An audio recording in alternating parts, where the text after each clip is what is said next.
Oh, sorry guys. Let me know if you can hear me all right. We did not do a mic check.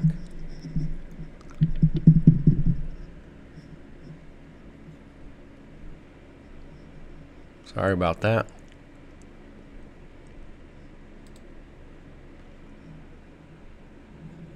So someone let me know if you can hear me okay.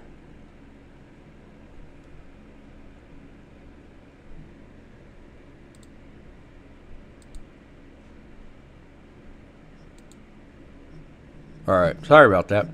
All right, so we're still cranking. So again, I got into gold on the sell signal.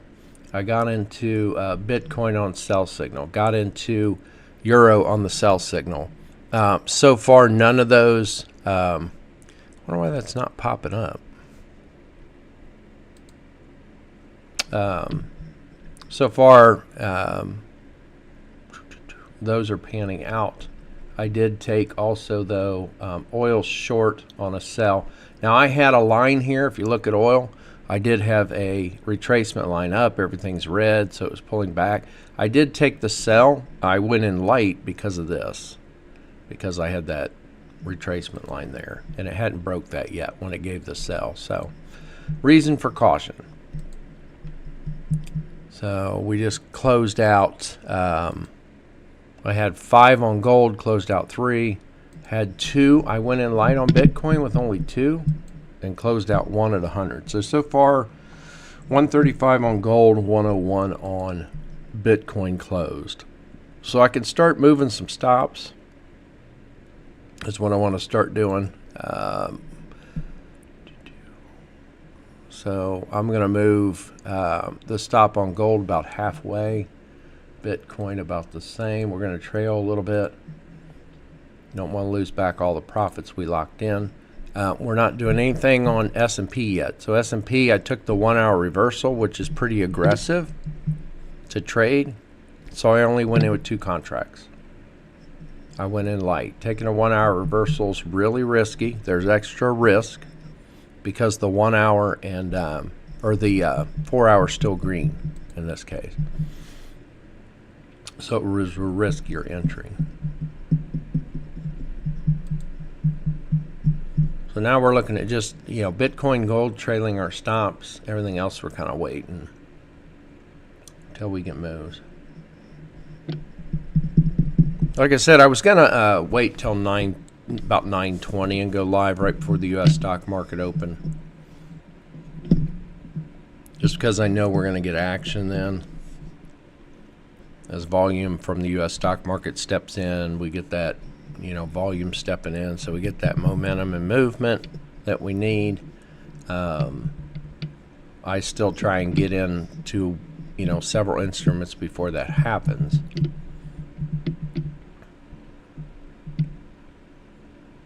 So on Bitcoin, we closed out, I had closed out one of them at 101, and we're at 120, so it's pushed on further down. So I'll consider moving the stop. I don't want to move it too aggressive because I know it'll pull back.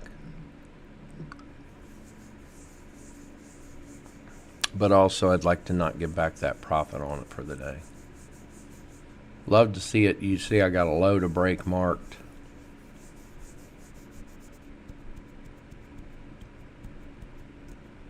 Went ahead and changed the charts up a little bit today.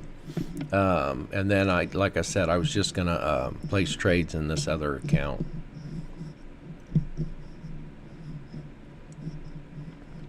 It's a little easier moving stops instead of multiple orders. So what I did was turn the indicator to where the candles are colored the 15-minute time frame. So right now, the 15-minute, the bar we would have on the bottom of the screen, on like Bitcoin and gold, that upper bar is gone now, the 15 minutes. So the 4 hour and 1 hour are both red, and then the 15-minute bar is no longer down here. It is the candles. The candles are being colored that, what the 15-minute bar shows. I'm going to have to leave that like that, or I'd have to, let me blow this up so I can shrink that back down. You can shrink those down while you got the chart enlarged. After that, if you open it back up, you cannot pull them back down. So I have to blow it back up too. And I saw gold popping, so I need to go. Look at that. So we got gold and Bitcoin both popping. We're at 242. So I'm going to close off one more of gold. I'm going to lock in half because, again, I'm only looking for 500 on the day. So it's at 256. We're going to close off one. And that locked in 119. So gold, we're at 135 and 119. And then Bitcoin, we're at 101. Let's see. Gold, or oil's negative 95 on oil. So we're making back a little bit. We have to make back on gold. And then we have 291 down here in our unrealized profit.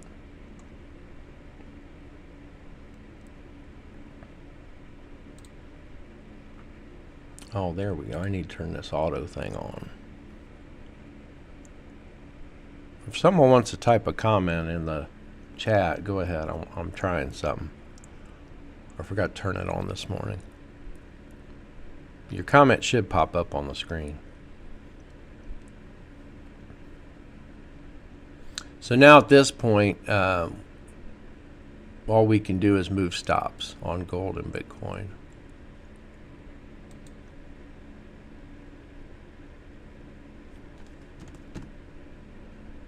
So S&P, I don't really expect it to move much until the start of the U.S. There you go. It did pop up. Thanks, Candace.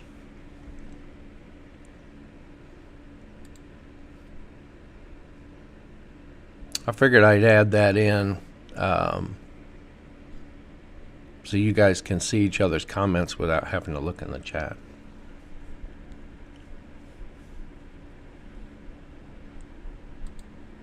So we're getting that pullback and bounce. This is something that's different for me to get used to. I'm so used to looking at candles because right now I'd be looking to see, you know, on the S&P, is that a red candle that's forming right there?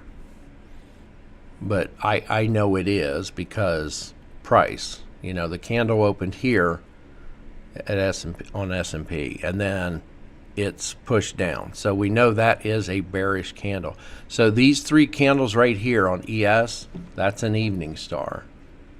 Oh, I forgot I could do that, guys. If you hover over the candles, it'll change. I found that out last night when I was crossing paths on one of the charts.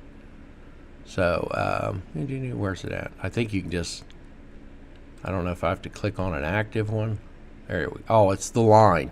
All right, so the line right here, the price line, if you hover your mouse over the price line, it will change the candles back to where you can view them. So you don't have to change it back in the settings of the indicator, which I thought was pretty cool. Because me, I still like peeking at those candles. But again, these three candles right here is forming an evening star. All right, so we got to push on gold. It's pushing down good. See, I could close out for the day. We've locked in about 350 something, 355 I think, or 6 already locked in, and negative 95 on oil. And unrealized profit down here, we actually have 325 sitting down there in the unrealized profit. So I could close out and just be done. I got into they were after 8. I didn't get down here till 8. So I'm going to move my stop on on gold. And this is part of the reason why I wanted to use this instead. Right now, gold's up 169. So we could come down and lock in, you know, part of that move. We're locking in half right now.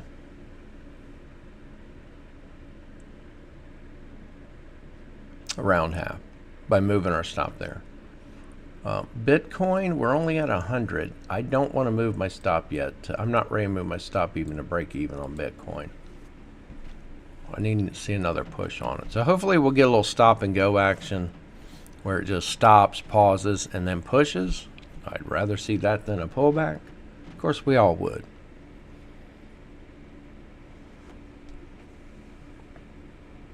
Yeah, okay, so on gold, that was, I went short over here on these signals. It's sideways. And what else did I get in that was sideways? So it was mainly sideways, and we had more sell signal than anything else. So that was part of my reason for looking to short.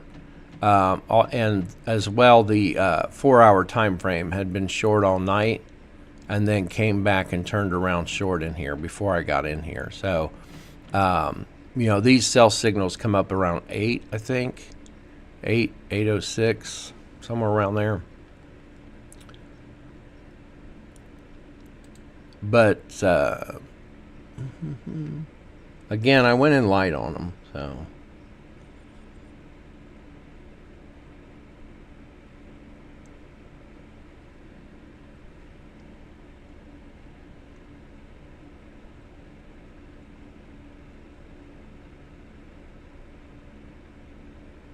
Let's see, I only put 5 on Bitcoin, or gold.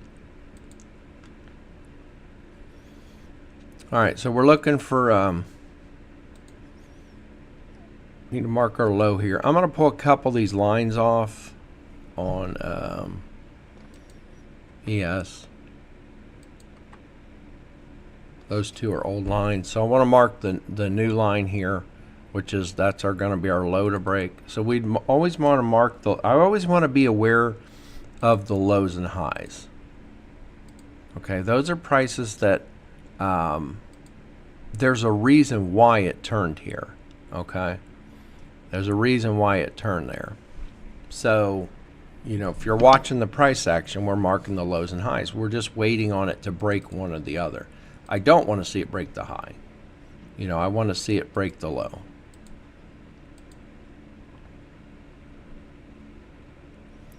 I will, let's pull our stop a little tighter on S&P. So we're already up good on the day.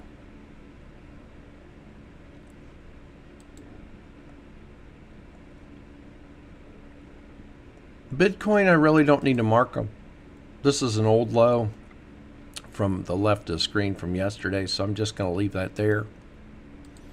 But on gold, I want to mark the low it just created there. And we need to see if this will break this.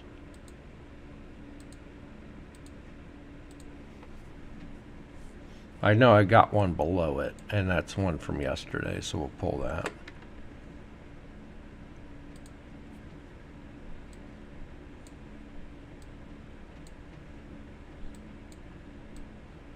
Could have taken NASDAQ on the bounce. It had a 1 hour reverse, and then pulled back and actually bounced. Not in it yet. So I don't think I want to get in NASDAQ until we get a sell, which means it would have to pull back. The 4 hours going to have to turn red. So we may not get entry on NASDAQ at all.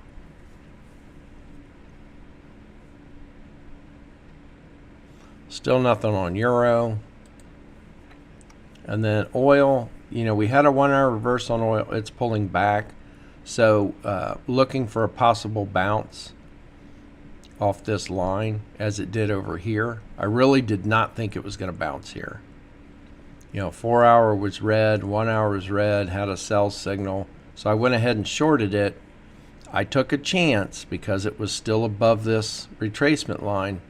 And that's my losing trade for today. That was a $95 loss. So not huge.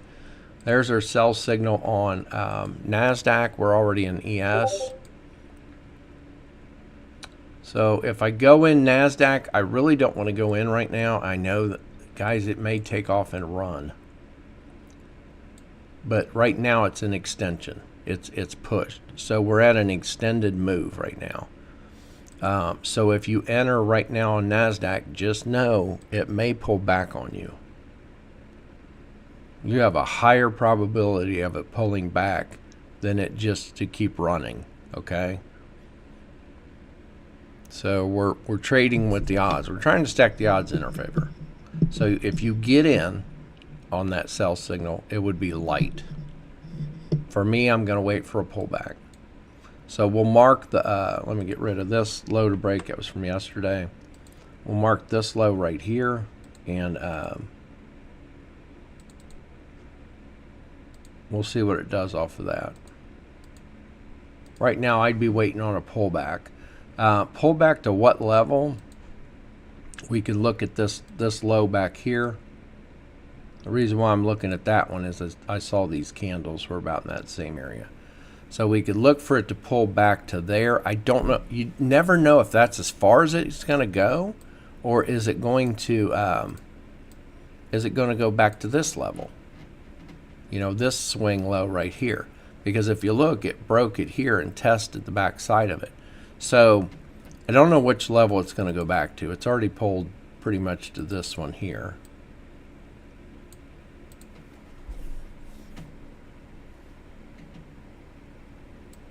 So you have to decide on where you're going to get in at. So right now we're just got that big green candle. The other thing I do on these is, of course, with our trend lines, trade lines,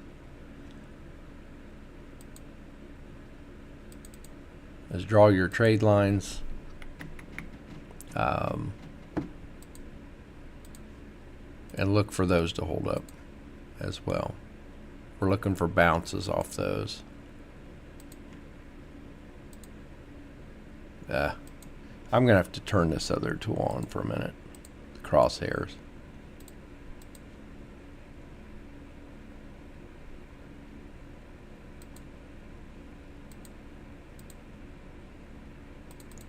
That one's not right on the wicks. So I like to include the wicks on everything but the 1 minute time frame. And yes, I like to get it right on there. So I'm looking for those to hold up as we're getting the the pullback to those lines. So of course we're already in ES, but we can look to get into NASDAQ. Once once gold pops below this low to break, we'll move our stop down a little bit. Once Bitcoin pushes past it, and I need to pull this target from yesterday.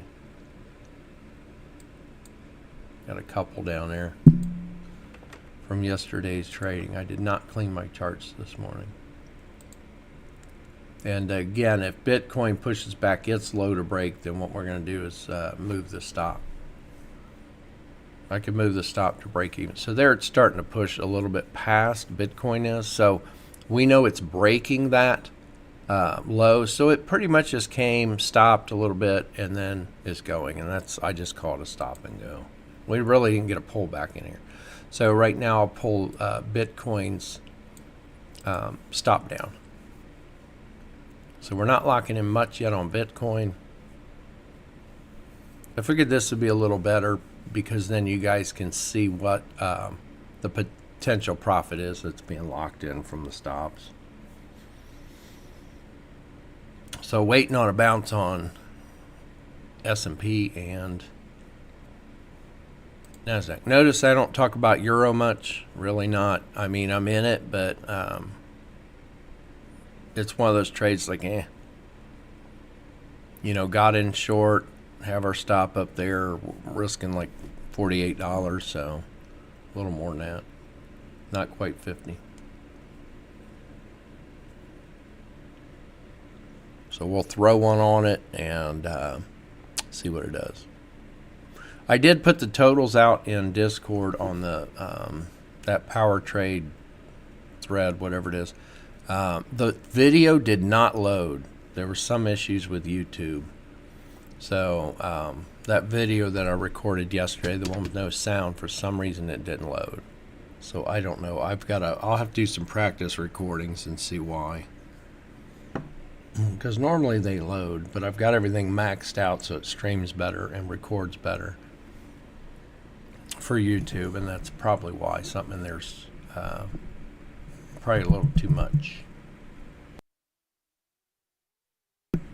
Not too much for my machine. It didn't have a problem at all, but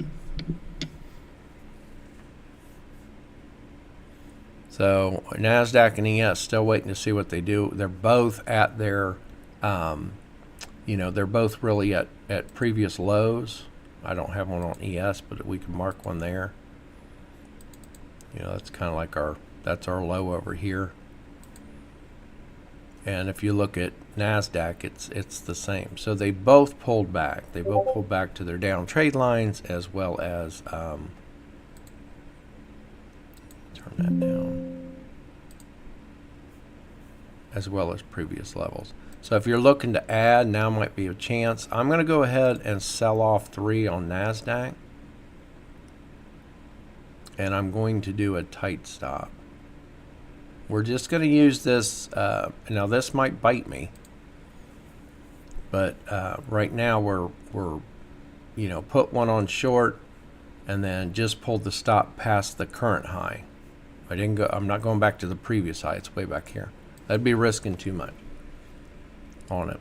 And then I would want to get this ready to close off 2, and then I just have to hit the buy button. Okay, so Bitcoin's pushed down. We had a candle close below its low to break, and it's pushing. I don't know how much we should try and lock in on. So we're up 208 on Bitcoin, so we can move our stop down to like 104, 100, somewhere in there. If I can get it on there.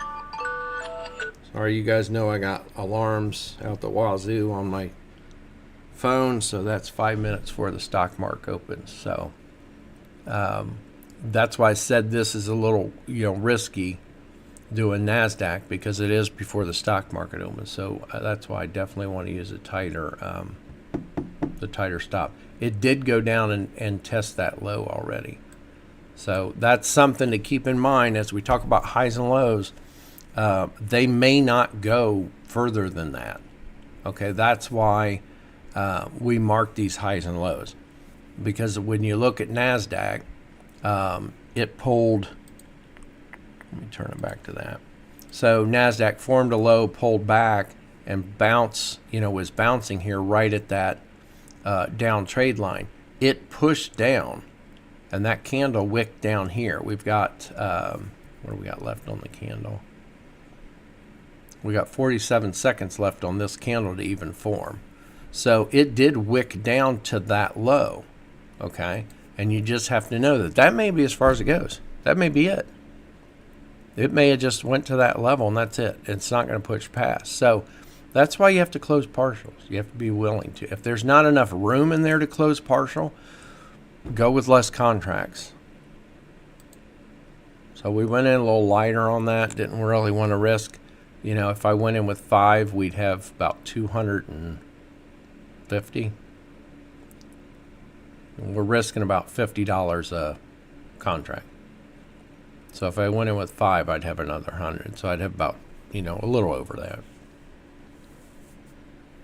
So about 250. We'd have about 256 somewhere in there. Gold's pulled back to test that high line right here of that consolidated area. So we really don't want to see that. We'd rather see it keep pushing. Oil, I so bad want to take this bounce, but I don't know that it's going to be a bounce. So what I do on this is draw a it didn't let me grab the top. I'd want to draw a line down, and if it doesn't look the best, don't be afraid to dial down to a 1 minute. So 1 minute, off of this point and this point, it looks to me like oil's broken that, that downtrend line or retracement line, and may bounce here. So we'll have to wait and see.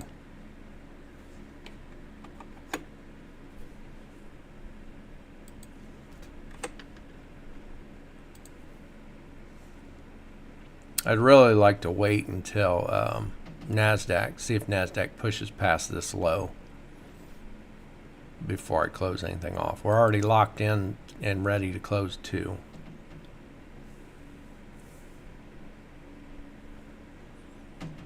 ES pushed past its low. We can move this down. It's kind of trying to push past this one.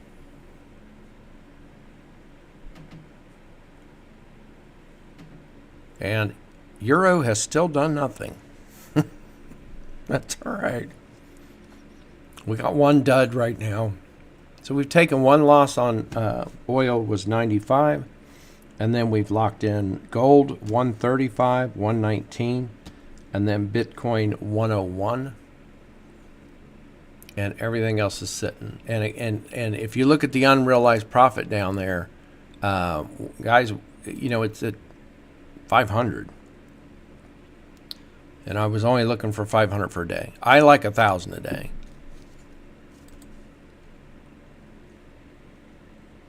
But 500 a day is huge. A lot of people don't realize that. A lot of people are out there trying to make, you know, their millions. And they don't realize that first you have to learn to make, you know, a paycheck. If you want to trade for a living, worry about the millions later. It'll come. First, you just have to worry about making a paycheck. Learn how to lock in profit. You know, if the market's giving you profit, take it. The market's giving me profit today. Things have moved. I'm taking it, taking what I can. I don't need it all. I just need a chunk. Too many people are trying to get it all. They're trying to predict tops and bottoms, and, you know, and some of them don't even realize that's what they're doing. All right, so we have a push on S&P, so we're going to move our stop down. We're also, if it hits 200, I want to close 1, and it's about there. So once it hits 200, S&P, I'll close 1 out. So we got oil inventories coming out in an hour. If you didn't know, I just had an alarm come up on, or alert come up on my computer. If you guys go out to most of the news websites, you can set up alerts when they come. All right, we're at 190. I was hoping to come on, get to 2.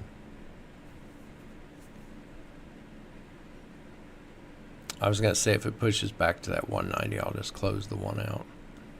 So it's around 180, 172. I'm going to close out 1. I was hoping it would push to 2, but since it's struggling to get there, what was that?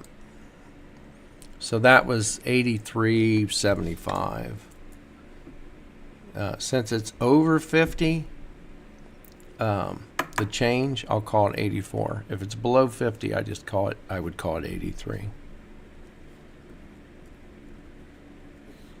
All right, so S&P, we got plus 84 so far. And our stop's better than break even. So right now we're sitting good on everything but NASDAQ. And it popped down and I wasn't watching it to close. But I almost guarantee we got down there. We're at 80 right now, so we were probably up a couple hundred, and I needed to close but wasn't watching it. I did not have my chart reset like this one here. Make sure they're all set. So I need it to push back down there, and then we'll close off the 2. I really want to see it. You know, if it gets up to that 200, I'll close off. So I'll put my mouse, there we go. So I put my mouse on the buy button and just closed out 2 on NASDAQ for 130.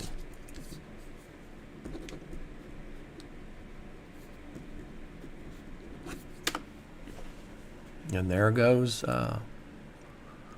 All right. If NASDAQ and ES can hold under their levels, we need these candles to close. So the candles did close down. So don't be surprised if we get a pullback, right? So we're sitting really good on the day. Gold, we locked in 135 and then 119. Bitcoin 101, if somebody wants to add these up. Gold was 135 and 119. Bitcoin is 101. I don't know why I got that wrote down.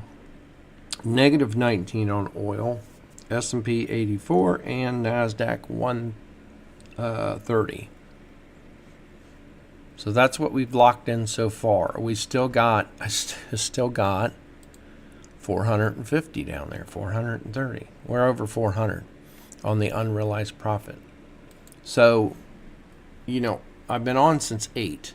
First trades I got in were 8 o'clock. So here it is, 9:33. Could I not be done for the day? I don't know if anyone added those up, but 1, 2, 3, 350, 480. Those kind of wipe each other out. So about 475, 460 to 475 is locked in. That we've already locked in. And we're sitting with 410 down here. So again, could close out and be well done for the day. Or you can add up the profits. If we choose to stay in, we got 86 coming on gold. Worst case scenario, 86 on gold, 100 on Bitcoin, 32 on S&P, and then we might suffer a little negative. So we got a 1 hour reverse on Euro, so I'm jumping out of that. I'm not going to hold through a 1 hour reverse signal on it. And we've also got, there's several candles down there. So I'm going to close at negative 26 on Euro.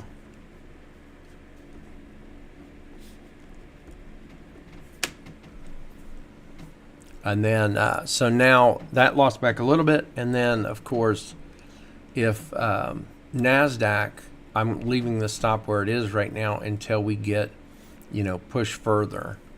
So if we get a push further, then I'll consider moving NASDAQ stop to break even. I don't know why my TV box isn't working.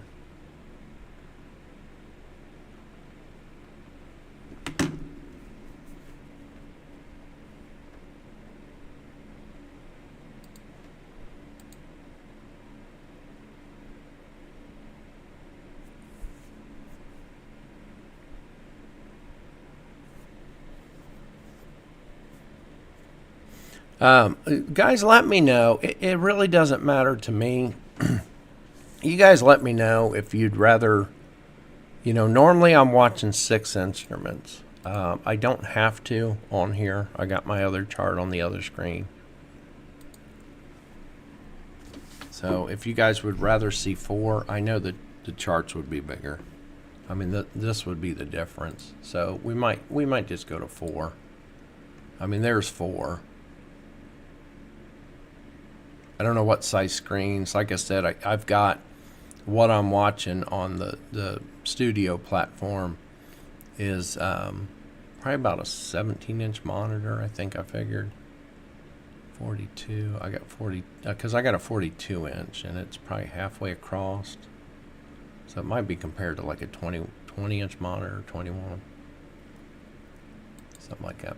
So the reason why I have my chart set up like this, not that one, like that, is oh,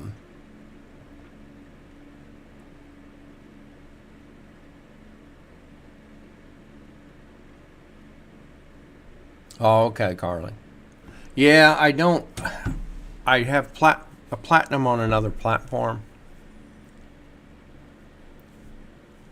Yeah, I'm still in a platinum trade from February 14th.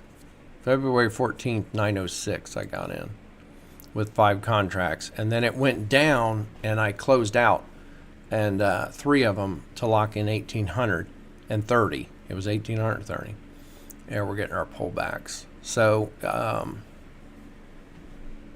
glad we closed on NASDAQ. Closed our 2. Anyways, that trade I'm still in. So I have 2 contracts on. So it was a day trade just like these. And I closed out 3 contracts and I still have the 2 on. So that's one of those day trades that's turned into a swing trade. Because I've been in it for over a week. This Friday will be 2 weeks in that platinum trade. It's gone back and forth between like $4,000 and $6,000 and back to $4,000. All right, so we're stopped out at ES and NASDAQ. So we got negative 50 on NASDAQ on the second part. And we had positive 130. So we're only looking at 80 on NASDAQ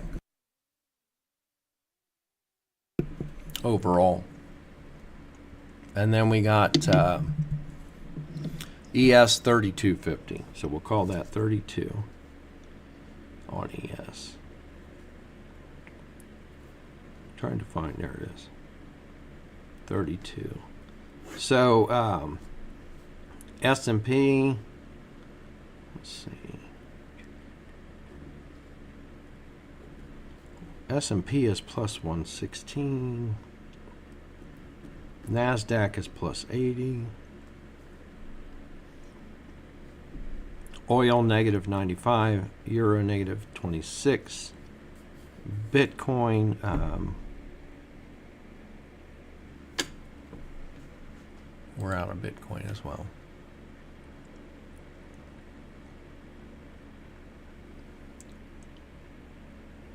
I said I wouldn't add these up on the fly, and here I'm doing it anyways.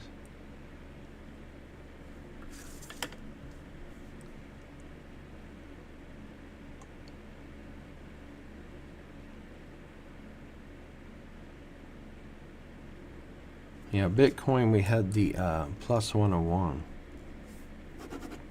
And then the last part of Bitcoin's 95.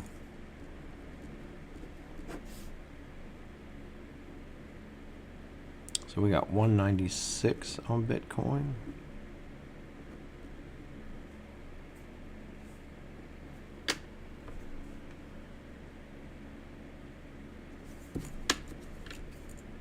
And then gold we're still in.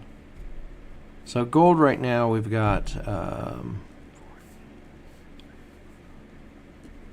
we got 234 positive on gold, and then if it pulls back and hits our stop, we'll gain another 86.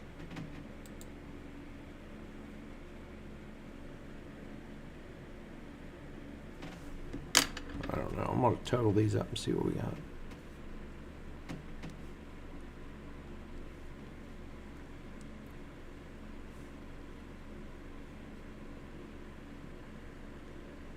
So we've got 234 on gold so far, 196 on Bitcoin, and then we got 116 on S&P and 80 on NASDAQ. So that's 626. So we lost back, or I lost back, 26 on Euro and 95 on oil. So I'm at 505. So there's our 500 for the day. And then we're still looking at another 86 that can be locked in on gold. So good on the day. Hit the profit. Hit the profit target.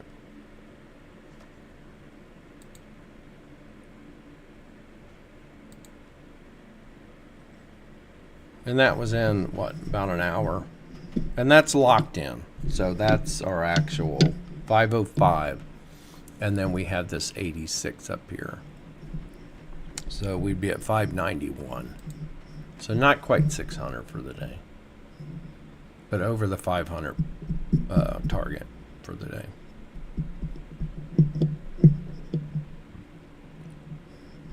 But you know, a lot of days you can't do this unless you're trading during the busiest time of the market. Traded the Australian dollar last night, and I can't drag the screen over on this platform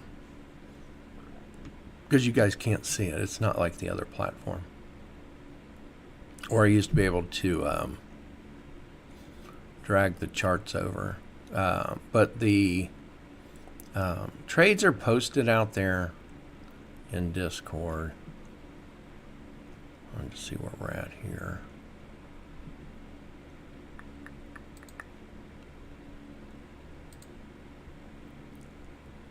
I'll pop a link in here.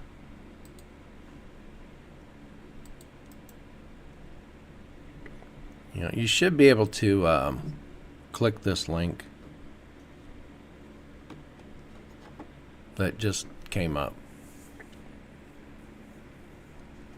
So that goes back to when I was in last night. So the trades are marked. I took 2 trades on the Australian dollar, and then actually added in on a pullback. So it was really a good night on it. You'll see 2 charts on there. You'll see the trading view chart, and then you'll see my MetaTrader 4 chart off my phone. So my account's bigger on my MetaTrader account through forex.com, through that broker. So you're going to see larger numbers. So basically on it, I trade with, if I'm getting in on full contracts for me on the Forex account, it's 40 lots. They call them lots instead of shares or contracts in Forex. So that was off the Australian dollar news. And we really didn't get a quick, wick, type move back and forth. So I locked in like 55.60 on one trade. Actually 41.40 was locked in. I closed out 3/4. So when I post the chart, it's always image off that account. It's always the image of the chart as well as what it's up total, and then I close out 3/4 after I crop those. And then you'll see more pictures even of it, because I took another short. After it pulled back, I got back in short again on my accounts. So nice trade overall last night. It's slow. It's a slow moving market. It's the Sydney session.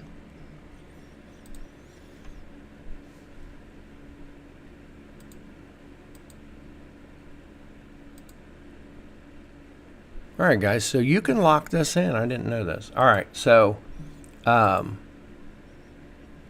got the candles colored the 15-minute time frame. So we're going to see all red if the 15-minute is all, short, instead of seeing the bar on the bottom. So let me know if you guys like seeing them this way, or if you'd rather see candles. I'm always open to suggestions and whatever you guys want to see. Like here on gold, we see that this candle is green right now.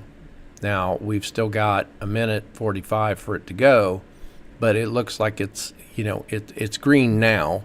So it may close green. So that means the 15-minute time frame off the indicator is green, on that. So just let me know what you guys like seeing. The indicator is like anyone that's in the premium on Discord.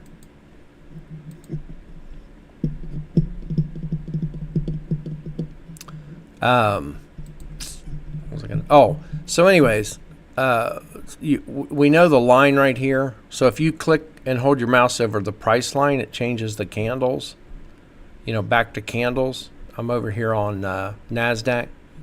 So if you hover the mouse over the current price, it'll change back to candles briefly. So you can just kind of peek. If you click on that, so I'm going to click on the price line. So I go to the price line and click on it. I can back my mouse away and even move my mouse to another chart and notice how they're staying on candle view. So basically back to candle view on there. And then if I just click on the NASDAQ chart again, it'll revert back. So I didn't know that. I didn't know we could actually just click on that price and it would stay candles for a while. So interesting.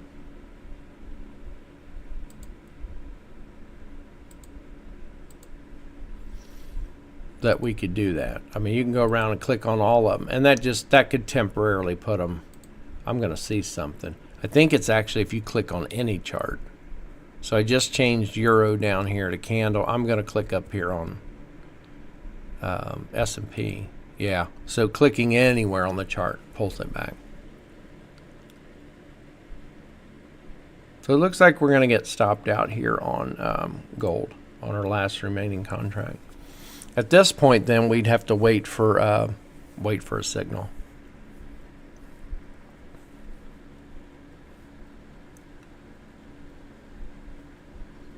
To get in anything else. So we might be waiting a while.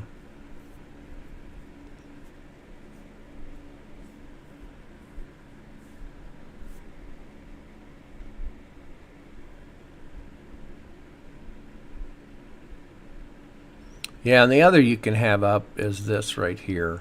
If I go back in, I'm on NASDAQ over here. I'm going to change this right here.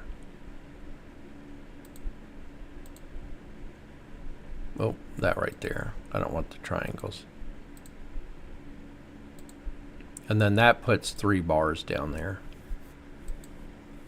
So this is how we've had it. But I'd seen some people posting their images out on Discord. All right, we're out of gold. What do we got? So we got the 85 on gold. So we're at 505.85. So we're at 590 on the day. So that's a good day, you know. And if that's all we were looking for today was, I mentioned that earlier, 500. So, you know, here we are in under 2 hours, got what we needed for the day, did not throw on a huge amount of contracts. The most I went was 5, you know. So trading, I don't know what you want to call it, guys. We're trading safe. We're not, you know, you're not going, the one kid that blows accounts all the time that I've talked about before, he trades for Lambo money, and he blows accounts. So that's just what I call it. He's trading for Lambo money. That's not what you should be doing. You should trade just to make that paycheck. The large money will come later. So if you can just trade like this, trade and make your daily goal, your weekly goal, so you get a monthly paycheck. That's what we're after. We're after that weekly paycheck. And it really depends. First of all, most people are just trying to make a little extra money. What does that look like for you? I don't know. Is it extra $1,000 a month, $2,000? You know, there's 20 trading days a month. So you have to look back and say, okay, what do I want? When it started for me, I needed $5,000 a month. When I started helping people, Ed, who was in Florida, he wanted $4,000 a month. He was retired. He's like, well, can I make $4,000 a month? I'm like, can you sit and trade for 20 days? I said, let's figure it up. I said, you know, my first question when he said, I'd like to make $4,000 was, can you trade 20 days? There's, 5 days a week. Are you willing to come in and trade each day for 20 days? Or is it just 3 days a week? Is it 4 days a week? Is it 2 days a week? You know, he's like, no, I can do 5 days a week. I said, okay. Well, if you want $4,000 a month and you can sit for 5 days a week for 4 weeks, then you're trading all 20 days. I'm like, you only need 200 a day. That's all we needed. Just a little piece. You're not trying to get the whole thing. Just a little piece of the move. And then, of course, with leaving runners on, that gives you a little bonus money. Now, for me, my target's 500 a day. It's just a modest 500 a day. Do I get more than that? I do. And then, especially in my Forex account. So I'm trading multiple accounts. So when I say 500 a day, that's one account that I'm pulling money out of. Because I need that to live. All right, so we do have a buy that's starting to come up on ES. I'm just going to say this. One, it's at a previous high right here. And then 2, it's had a really extended quick move. So I would expect to pull back. I'm going to turn off these 1 minute. just to get these 1 minute signals out of the way, so you can see the high in there. So I already had this high marked back here this morning, right? It was marked earlier. I didn't just put it on there. So right now it's playing with that level. So I don't know if this buy signal is going to come around or not. It was trying to pop up there as it pushed up. So it's going to take a further move up, or it's going to have to sit out for a while sideways, and then we'll get a buy signal. So my caution would be obviously that we had this high over here, these highs that it has to break. We can remove this.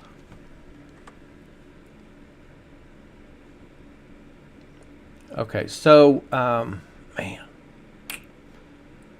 oil, it kind of broke through that. I didn't move my trend line out to here, and we got green candles again. So if you're wanting to scalp this system, I've seen people go in and, you know, and I've done a little bit of it, but I want to do it during active busy markets. Is taking a candle color change. It's very risky, and you're getting out quicker. You're normally in for a few minutes. You know, like up to maybe, and I'm talking maybe up to 15 minutes max. So you're pulling profit quickly.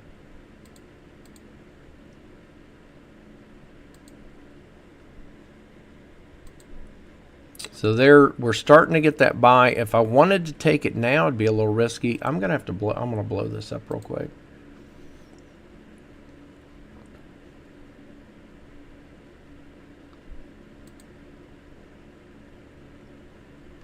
What I'm looking at the tops. Is what I'm looking at. Looking at these right here.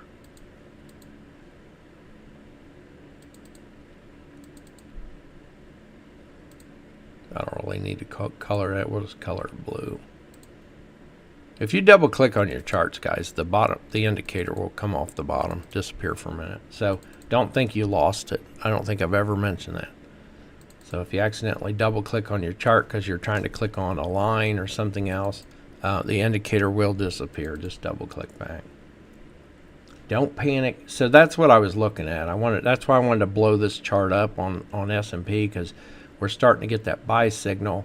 We know it's struggling to break this high, and I saw that you know, this high was higher than this one where I marked this horizontal line from, the horizontal ray. So I wanted to blow it up and look, and lo and behold, drawing from here to here, you know, or even here, it doesn't matter. I could have it back on this high, but that's what's coming into play.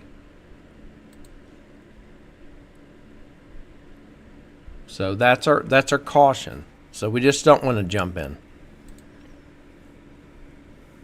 If I get a buy signal, I'm not going to jump in with price sitting under that line I just drew, you know, on S&P. But anyways, back to oil. So I was thinking of getting into oil long. The only thing is, if you look down at the indicator, the 1 hour is green, but the 4 hour is still red. So we're trading against the 4 hour if we were to trade long on oil. And we don't really have a signal. We have the 1 hour reverse. The only way we're going to get a buy signal is when the 4 hour turns, and that is coming up in 3 minutes. We'll see what happens. The 10 o'clock time frame. So if I'm going to take something a little riskier, it's going to be like that. I'm going to back my contracts down. So we're getting that pullback on S&P. So I'm going to look to, if it pulls down to one of these price points, these lines we have marked, and gives us a bounce, I'll get back in, especially if we get a buy signal on it. Because the 4 hours is down here starting to print green. So for the last, 5 candles? So for the last 15 minutes, we've had a 4 hour print in green. And it was green already. It just turned red briefly.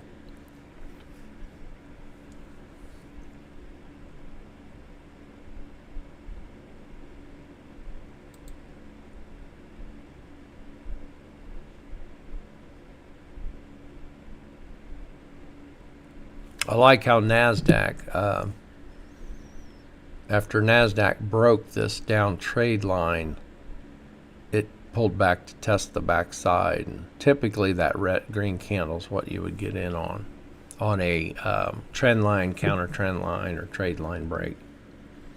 You want it to break. I don't take entries as soon as something breaks a line. Yeah, sometimes I will. So I don't take trades as soon as something breaks the line because of this. After something breaks and it doesn't matter, after something breaks a trend line, after something breaks a high and low, line, horizontal line, after they break it, they typically will test that level by pulling back to it. And you're sitting in the negative if you take a break. So as we look at NASDAQ in here, I'll pop it open real quick. So as we look at NASDAQ in here, let's see. Right here, we created a low back here, okay? And then hit it here, okay? Once it broke, as you look, once it broke that support level, so this is the support line. Once it broke it, you look for it to pull back to test it as resistance. That's what they mean when they say past support. In this case, it was support, becoming future resistance. In this case, it was resistance. So when it breaks that level, you expect it to pull back to test it. That's what we expect. We don't always get it. Sometimes they just break and run, but other times they test. Most of the time, they will pull back and test. So we get a candle close on the other side of this line, this horizontal line. That is not the time to take the trade. That's the time to start looking and waiting. And then you're waiting on that pullback to test this line. So we had another push down, and then what did it do? It pulled back, and it turned right there. It didn't have a lot of follow through. It just pushed down to here, but that's what you're waiting on. Same thing here. It pulled up to break what? It pulled up to break my down trade line, trend line, whatever you want to call it. I called it down trade line because it is there to support my trade. Once my trade's over, I'm done. At the end of the day, it comes off. So it broke the trend line. Now, again, is not the time to get in. Pull back and wait for it to test the back side of that line. So we were waiting on it. You'd wait on it to pull back to test that line. Okay? And it did. It pulled back to test that level. And then we had support hold up in here. So that's what you're waiting on. We're not just jumping in on breaks. If you're jumping in on breaks, you would have taken, at a close past the line, you would have taken this right here long. Okay, stop should be down here below the low, so way out of the way, and you'd be in it still. You would. You would have had to sat through all that negative and sweating it because you're about stopped out when it hit here. Waiting on it to pull back to test that level, you're getting in at a better price is what you're doing. All right, we have the indicator pop off. If you guys have the indicators pop off your charts, nobody said anything about it, so it might just be me. Find one that has the indicator on and just right click and apply to all. It's happening around the 4-hour time frame. And it doesn't always happen. So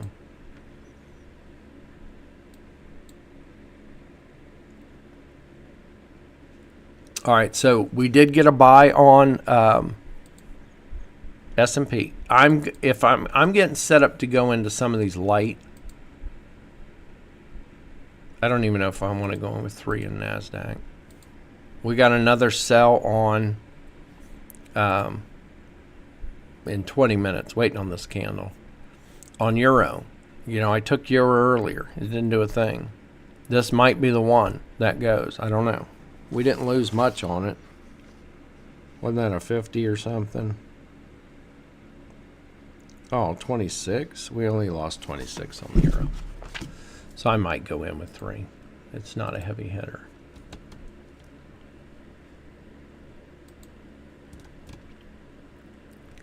Now, with like with gold, the 1 hour and 4 hour are still red. So if we get red up here in our candles, we might get a sell signal. So we could get ready to sell. Now, I'll take some of these just so you guys can watch me manage the trades and whatnot. But right now, if this was me personally, if this was in my cash account, I'd be done. Because we hit over 500 and we were looking for 500 for the day. So this is what you consider over trading. I don't have a max drawdown. Here's why. Normally, trading multiple instruments like this, one or two of them will take off and run. That's why I do it this way.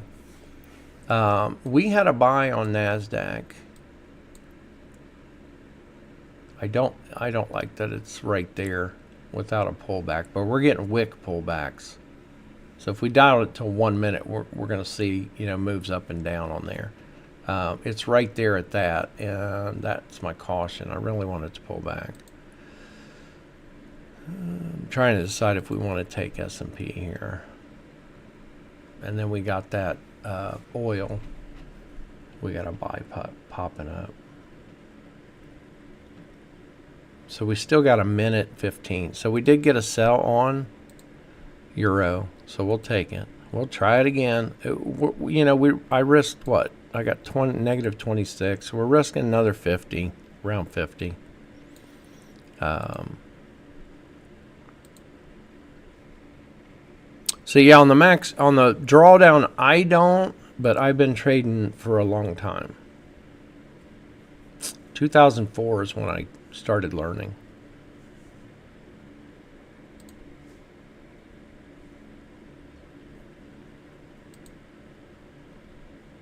So it's a long time. It was Forex.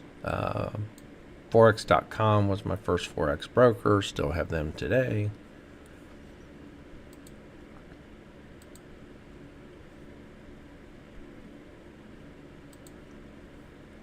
Yeah, I don't remember exactly the numbers and everything yesterday, but gold yesterday. So, because the video was messed up, I did a recording. It was about 3 hours long or 2 hours long. It was 9:30 to 11:30. I just recorded instead of going live, and the recording wouldn't upload, and the encoder I was using was not working, so there was absolutely no sound. On gold, I took 2 losses in the beginning, and I got them wrote down somewhere around here. But I took 2 losses in the beginning. One was it 2 losses in that? Either that or S&P. Might have been S&P, but I know in gold I took a $540 loss at the beginning of the day, but then made that back up in gold later. Where's that at? So I don't, because I'm trading multiple instruments. And typically, I can take a loss here and there on a couple, and then I'm in the wrong place. No, gold I was down still 418. I think it was S&P that I took 2 losses on, and it ended up positive.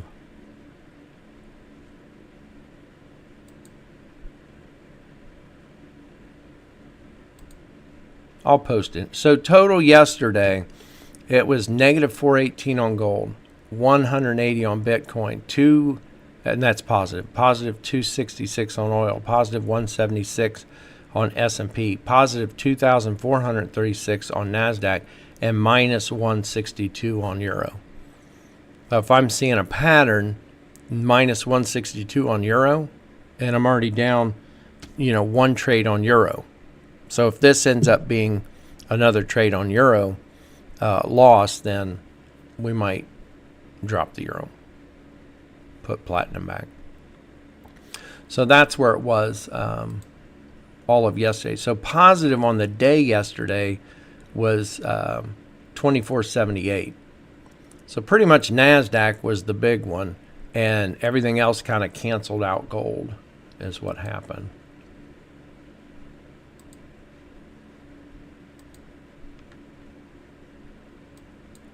I'm going to go ahead and take S&P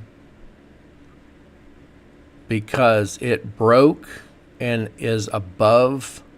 It's hanging above the that line I drew. Okay. Now it may pull back. We're going to pull our stop back here. I don't want to get back 240.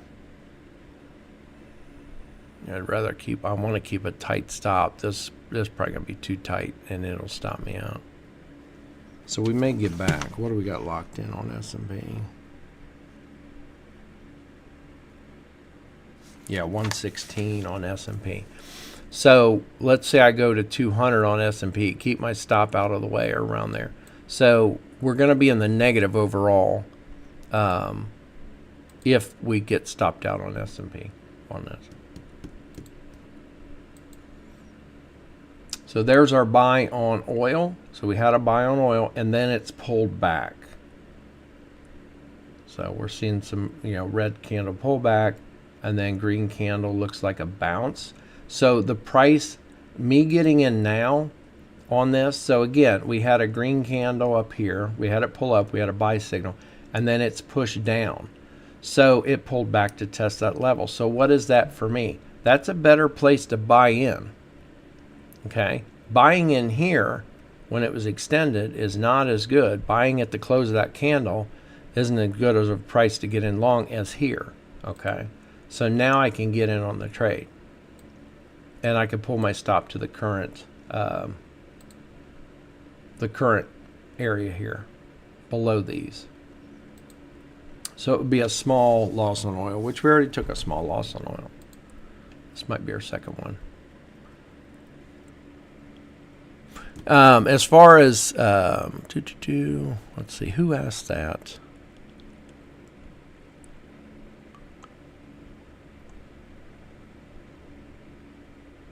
I don't know why some of the chats aren't coming in. Oh, on the Dow.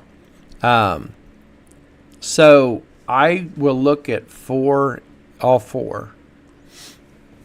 I'll look at Dow, Russell, S&P, and NASDAQ. I hesitated on taking NASDAQ. NASDAQ's just, we're in that sideways area. You can drop down to 1 minute if you want to, but you can see the highs and lows in here. It's just kind of hanging out.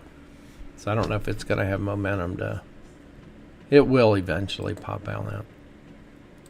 So typically what I like to do is, as to that question about Dow, is gold. I always have gold and Bitcoin I look to get in first. Typically I look to get into one of those first or both. Once I'm in, I normally like to be in and get those into a profitable position. And then I will look to get into, other things like platinum and oil. Normally platinum's last for me. It used to be last. Now it's kind of in the mix. Before 9:30 though, about 9:15, I'll start glancing at the indices. So we have the Forex market opens early. The London session's still in play. 8 o'clock, 8:30. 9:30 the U.S. stock market opens. So at around 9:15, I'll start looking at the four indices and deciding what I might get in. It all depends on what they look like. So I will look at all of them and decide what looks best. I'm looking at the moves. I'm looking at the highs and lows. I'm looking at the swings and figuring out, well, which one looks best to me? Which one looks tradable? Which one looks a mess? If one looks a mess and it's this way, that way, and I don't see clear signs of highs and lows and clear swings, I'm not going to trade that. I'm not going to get involved in that. So again, just trying to minimize our risk by doing that. So I hesitated and didn't get in the NASDAQ, so we're probably going to miss it if it pops. But again, I'm waiting on it to break these highs over here on NASDAQ. Just waiting on, wrong one. Sorry, that's S&P. NASDAQ just waiting on that high back here to be broke. I want to see it break that, and I need to see a candle close at least above that. And you notice what it just did. It just popped up and back. Now taking the buy, the buy was off that doji candle. A doji candle is indecision in the market. And as you can tell, it's wicking back and forth. So you got the buyers and sellers in here. We got it moving back and forth. So I don't want to get caught up in that. I'd rather wait for it to pop and break above, or close back down, pull back and give us another buy, something like that. But I'm just not going to get mixed up in the decision making. Euro, big fat nothing still. It's sitting. I'll move the stop a little tighter down to that high. Waiting on this to pop here.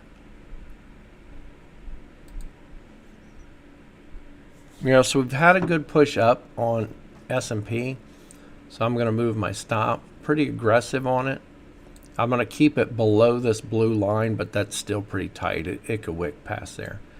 I was going to say once it hits 100, I'm going to close out. I want to wait and close out 2. So we would need to sell 2. It hit our 100, so I sold 2. So we locked in, I think it was 60. Let me look and see.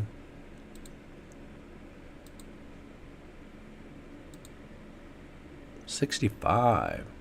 All right, so I locked in 65 on S&P, and we were already making sure it was S&P. We were already up 116. Moved our stop up a little, so we'll lose back 16. So we're not bad. We locked in 116 on S&P and then 65. So we're good, not quite 200, and then we'll lose back about 16. I can live with that.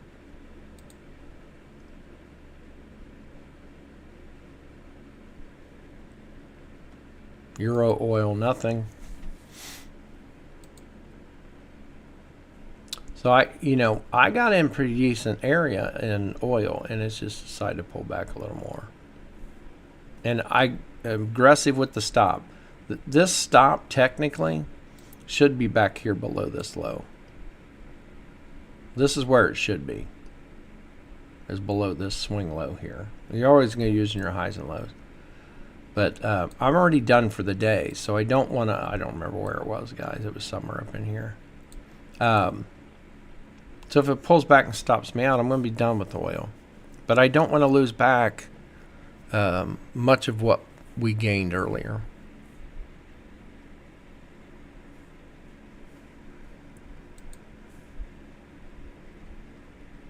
At this point, I'm kind of just playing around. Because again, we were done for the day.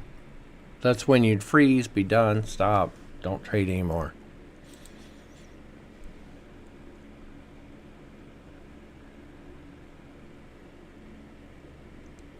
But yeah, getting back to the max drawdown.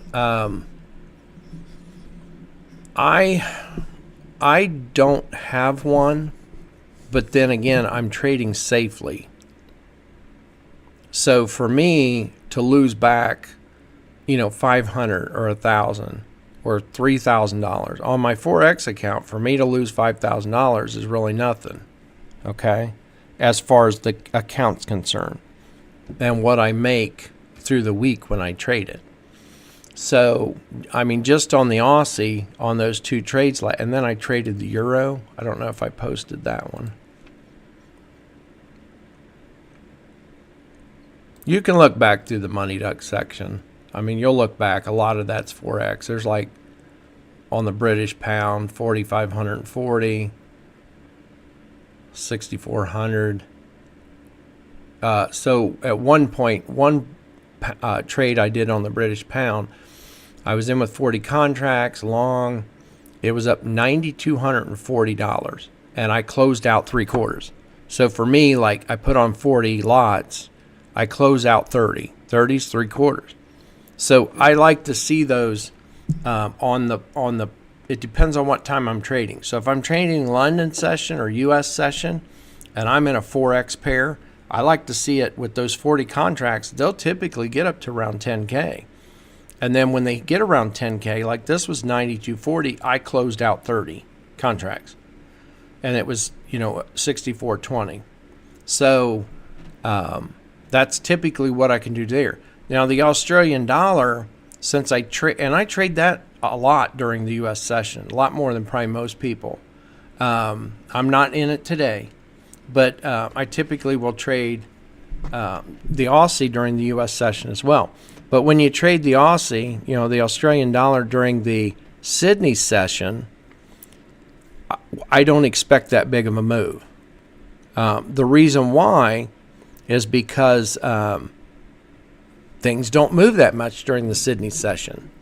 So when I trade the Australian dollar, then I'm expecting it to hit more like 3 or 4K, and that's it. So when it hits that 3 or 4K, and I look at highs and lows, so I'm always looking at swings. At that point, I will look at those and decide where I want to close out, but I still close out 3/4. So that was last night. So what did I say on those trades last night? Because I had 2 on there. I think I already rolled past them. And they're out on the Discord. I always post them out there. So I posted, it was up at 55.60. So it had a good downward move. The chart's out there. And then I posted the link earlier in here. And then, so my whole trade with 40 lots was 55.60. So it hit 5K. And then I closed out 30. So I locked in 41.40. That is the most I would expect out of, a move like that during that session. So you just have to be aware of how far your instruments typically will move during the session you're trading. And don't expect more than that. If you get more than that, that's great. But I don't expect more than that. That's where a lot of people come into problems. They won't close partial. They'll be in profit and they won't realize that profit. But for me, if I'm sitting here trading and I have to make a paycheck, the only way I'm going to get my paycheck at the end of the week is by closing partial, capturing profit. And I have to know what my markets are. And you'll learn that over time. It comes with time. But you can also read up all kinds of stuff about, your sessions that you're trading. You're trading the Asian session, I don't expect huge moves. You don't expect something to move as far during the Asian session as it does during the U.S. session or the London session. All right, so we're sitting good. I'm going to leave my stop where it is on S&P. We're finally up a little bit on, we were up like $3 on tip money. Is what we call the euro down here. That's tip money when we go out to eat. We'll see if we can get a little more tip money out of this thing. I didn't even mark highs and lows on it because it's just so back and forth. The 4 hours still red though on euro. So the safest trades for us are going short. I don't think I reset the NASDAQ. So NASDAQ did break its high. So we could get in with 3. And I would put the stop down in here. It's going to be a lot.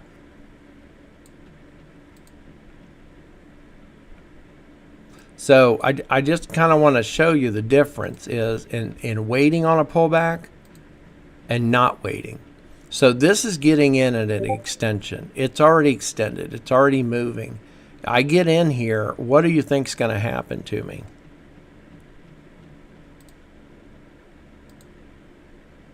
It's going to either hit here or it's going to pull back deeper. Something like that. It may still go, but I expect pullbacks. So getting in on that, we're going to sit in the negative on it.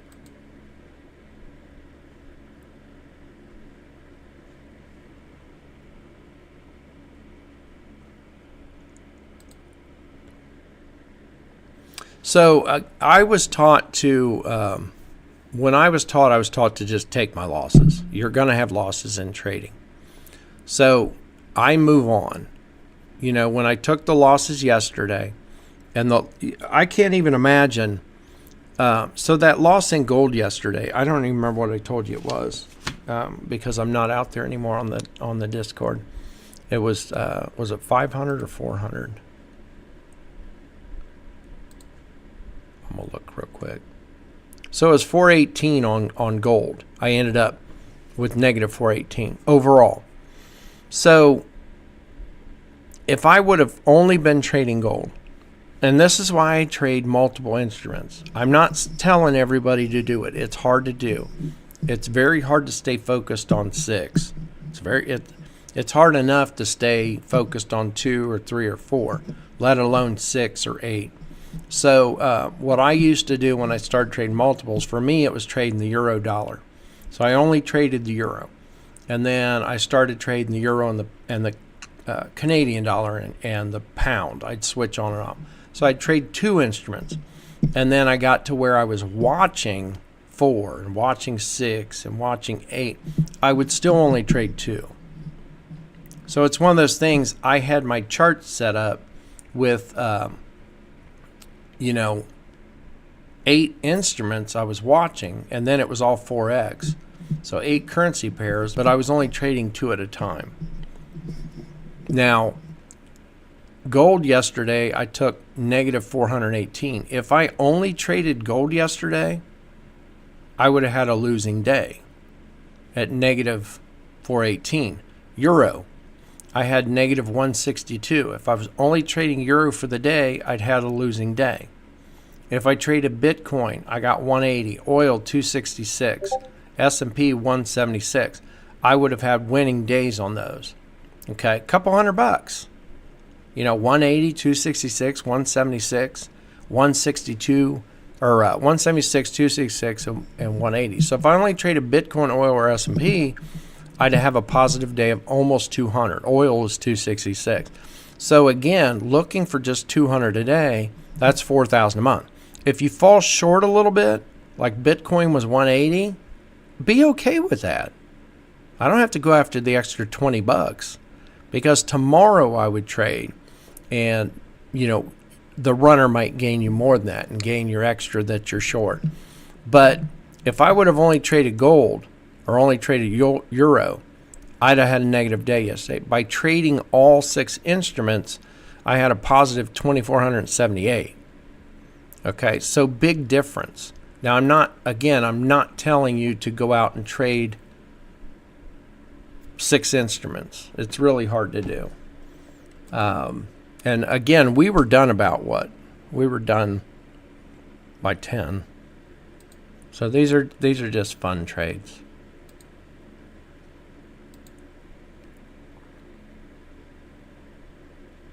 Because as you look, we might lose back profit that we had locked into earlier.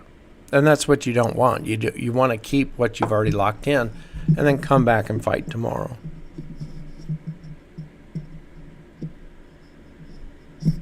So we're getting the pullback on NASDAQ, which we knew we would.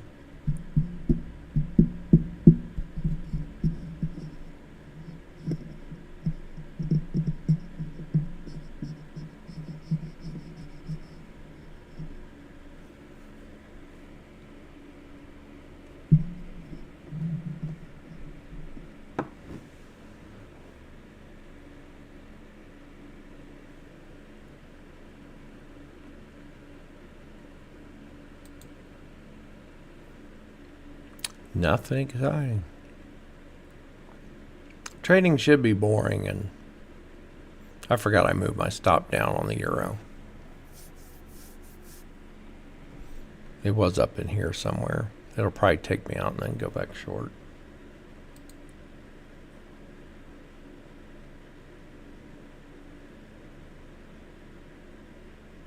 There's NASDAQ. So see, NASDAQ, 355. So I almost lost back everything we made this morning. And that's why you don't want to just sit here and trade all day. We're going to lose back on euro again. which we really don't care. I mean, that's only about under 50. So I'm showing you how to give it all back. There's 41. So 355, 41, you know, that's almost 400. And we locked in 505 or 590. So see, in how long has it been since I placed those trades? Half an hour? So in half an hour, we could lose back everything we locked in the morning. So why would you do that? So again, sitting here trading all day is not healthy. Once you hit your goal, you should stop. So that's why I like to put on the trades. When it goes, close partial, lock in what we need for the day, lock in our daily goal, or whatever you want to call it, your paycheck, your daily goal, daily bread, whatever it is. Lock that in, let your runners go, and then manage your runners. There's no need to take more trades if you've hit your goal. Now, I like having runners on, so I try and leave them on as long as I can.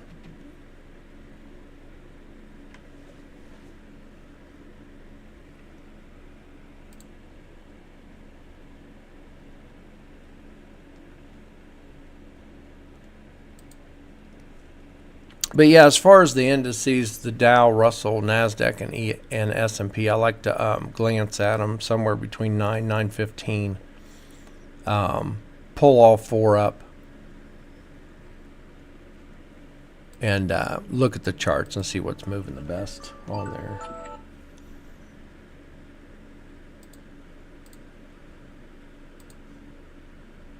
And then select one to trade, one or two.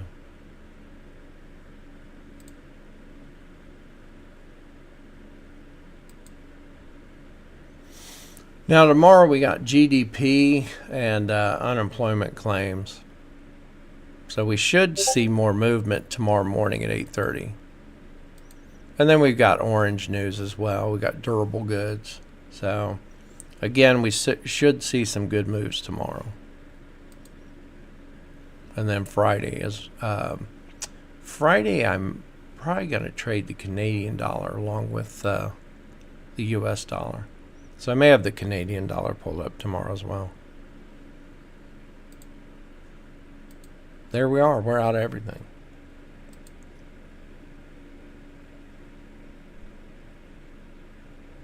$355 -41 1660. I don't know. It's probably about the 500. So you guys decide. Should I stop it earlier, 10 o'clock? Again, hit our goal. We were looking for 500, and we hit 590. So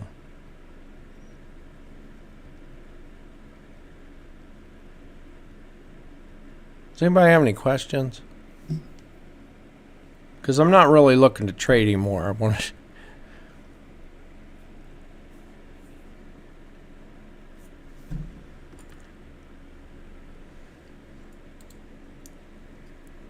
And it's kind of hard on the drawdown to, when you take a couple losses,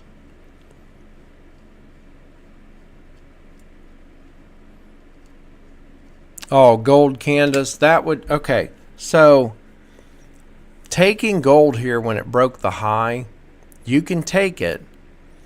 It turned back green, and it did. So it popped up, turned green, broke this high, went up, and of course that's not time to get in. Wait for a pullback. It pulled back, gave a bounce right there to get in. So you're getting in a better price. That's just, I'd consider that a little riskier because the 1 hour and 4 hour are still red. So basically you're only getting in on 15-minute time frame. Okay. So let me do something. I'll turn the 1 hour off. Actually, I should just turn all the signals off. So, again, if you're taking this trade, and Candace asked about taking gold in here long, it's panned out. We can see that now, that it's panned out. But you wouldn't know that. So it did break this high that, we marked, I had marked. And then instead of the low, so we're waiting on it to break one way or another. So it did break out the top.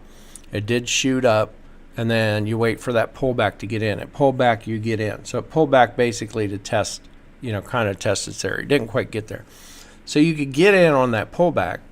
That I would consider just a riskier entry because of the fact that the 1 hour and 4 hour down here are still red. So if you take that, you just have to know it's a little riskier. Are you going to take it all the time when colors switch? I wouldn't take it when just the colors switch from red to green. You look at that now going, well, what, man, look. Here's something to really pay attention to. It's red, red, red, red, red. And then all of a sudden this turned green. And you look now and go, well, I could have taken that, on the color change, on the 15-minute color change, green. And look at where it would have been. So if you're going to say that, I'm going to take a color change like that. Would you? Because look back here.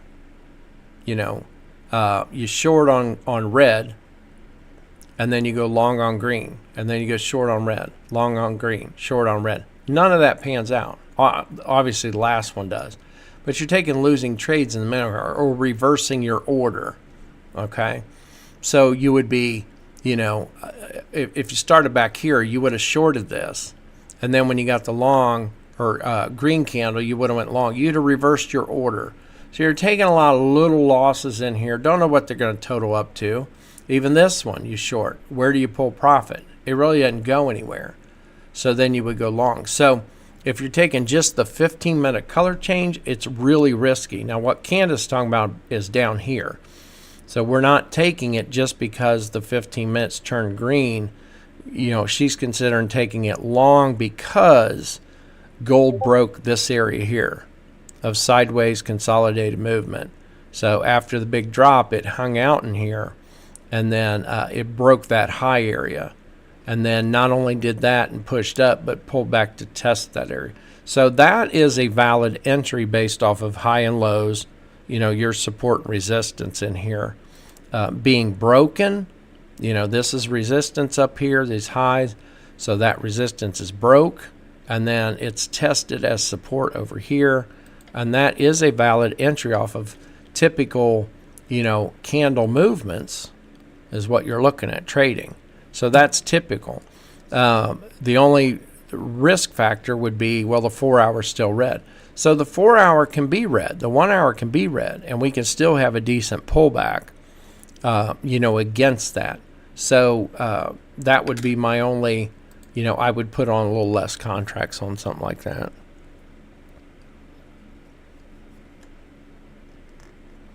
Yeah, and that's the thing. So right now it's in that uptrend, that retracement.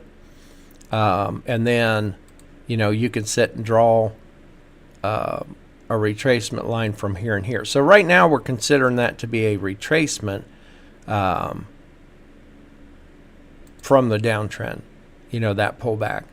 And it looks to me like we might actually be getting, if you had your retracement line as it went up, from this low to the one you're talking about where it broke this consolidated area, pulled back to test that high over here. Didn't quite get there, but it tried, and then it pushed up. So we're drawing a retracement line, and we're considering this to be a retracement line up because of the fact that the 4 hour and 1 hour are red. So if the 4 hour and 1 hour are red, basically that's our trend direction, short. We should only be looking for shorts. So that would be our retracement line from this low to this low. I'm not moving it out here because I don't know if this is done. Okay, so it pushed through that retracement line. I don't move it aggressive. Don't be like this, because what will happen is as candles, like this candle may break and close below it, and then you move it down. A candle may break and close below it, and then you move that down again, and then a candle breaks down through it and closes below it.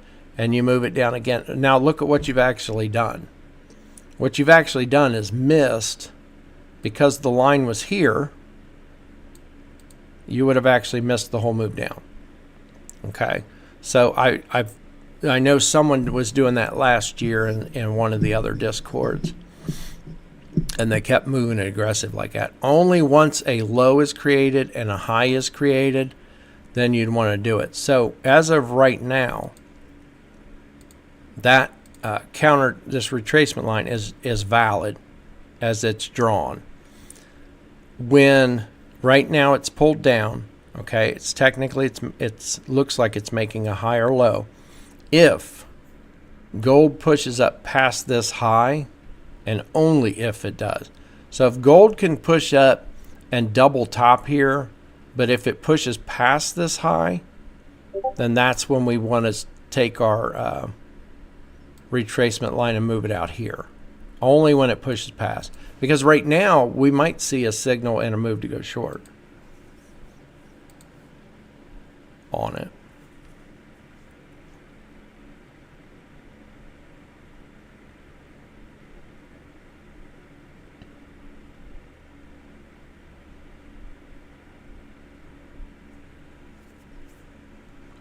Let me turn those back on.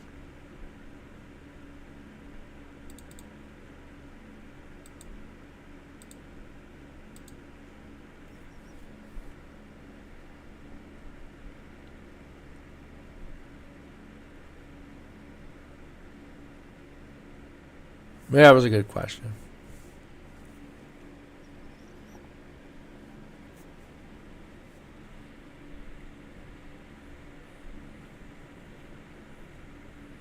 Yeah, and we might get a sell on it. So, you know, and the 1 hour tag is switches over when the 1 hour time frame switched to green. That lets us know that the 1 hour reverse signal, it only comes up to let you know that the 1 hour's turn the other color. And just, we know that we might get a further push in that direction. So we've already had on gold a push up, you know, against the 1 hour and 4 hour. And then now that the 1 hour reverse signals come up, that's just telling us that the 1 hour's turned green. And that means we might get a further push up. So if you did take this, you know, then that's good to see that come up.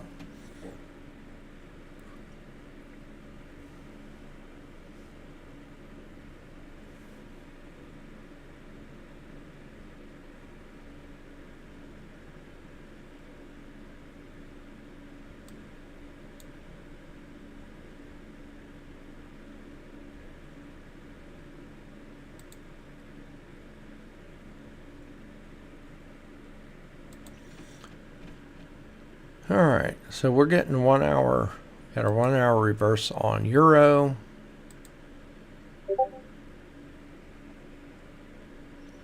And gold. So guys, I think I'm done for the day. I really was only going to go for till 10, you know, 8 to 10, or yeah, till 10 o'clock, till we hit our goal. So those are a couple things to keep in mind. Is one, always think about your contract size when trading. If you think it's a little riskier trade, if you have reasons not to take the trade, so you're looking to get in something, you say, well, I like this. So like anything, like gold now, you know, it's pulled down, giving us a bounce. The couple reasons I would have not to take it long would be that the 4 hour's still red, you know, and I would go less contracts. Down on the euro, you know, the 4 hour's still red. We got a 1 hour reverse. So both gold and euro sitting in the same situation, same scenario. So reasons not to take it is the 4 hour's still red. So just a little bit riskier. So I'm not going to go in with, you know, 10 contracts. You know, I might go in with 2, I might go in with 3. So that's always something to keep in mind. Adjust your contract size to your risk factor. You should never, ever, ever go in and that trade sheet's out in Discord. I don't know if I can, let me see something.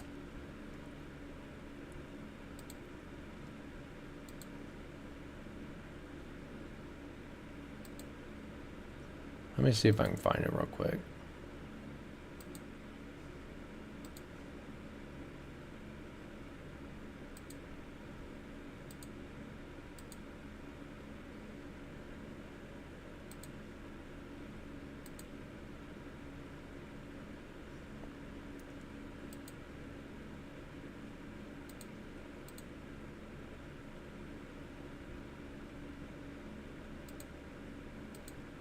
I wonder if I can pop this up in here.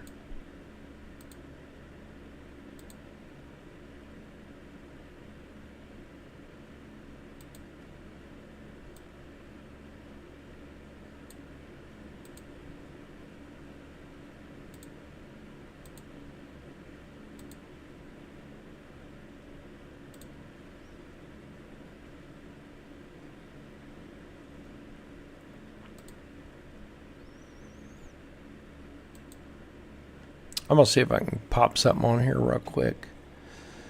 I did it the other day.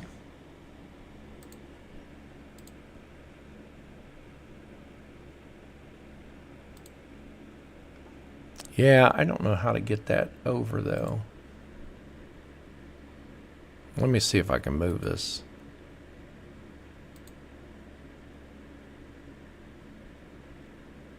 Bear with me, trying to center this up a little more. All right, so you should always be aware of, again, your reasons for getting into a trade and adjust your contract size.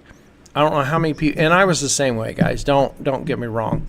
When I started trading, it was, 4 contracts or 4 lots, and I was like 4 lots every time. Every time, 4 lots, 4 lots, every time 4 lots. You get up to 10, you're like, okay, 10 lots, 10 contracts, whatever.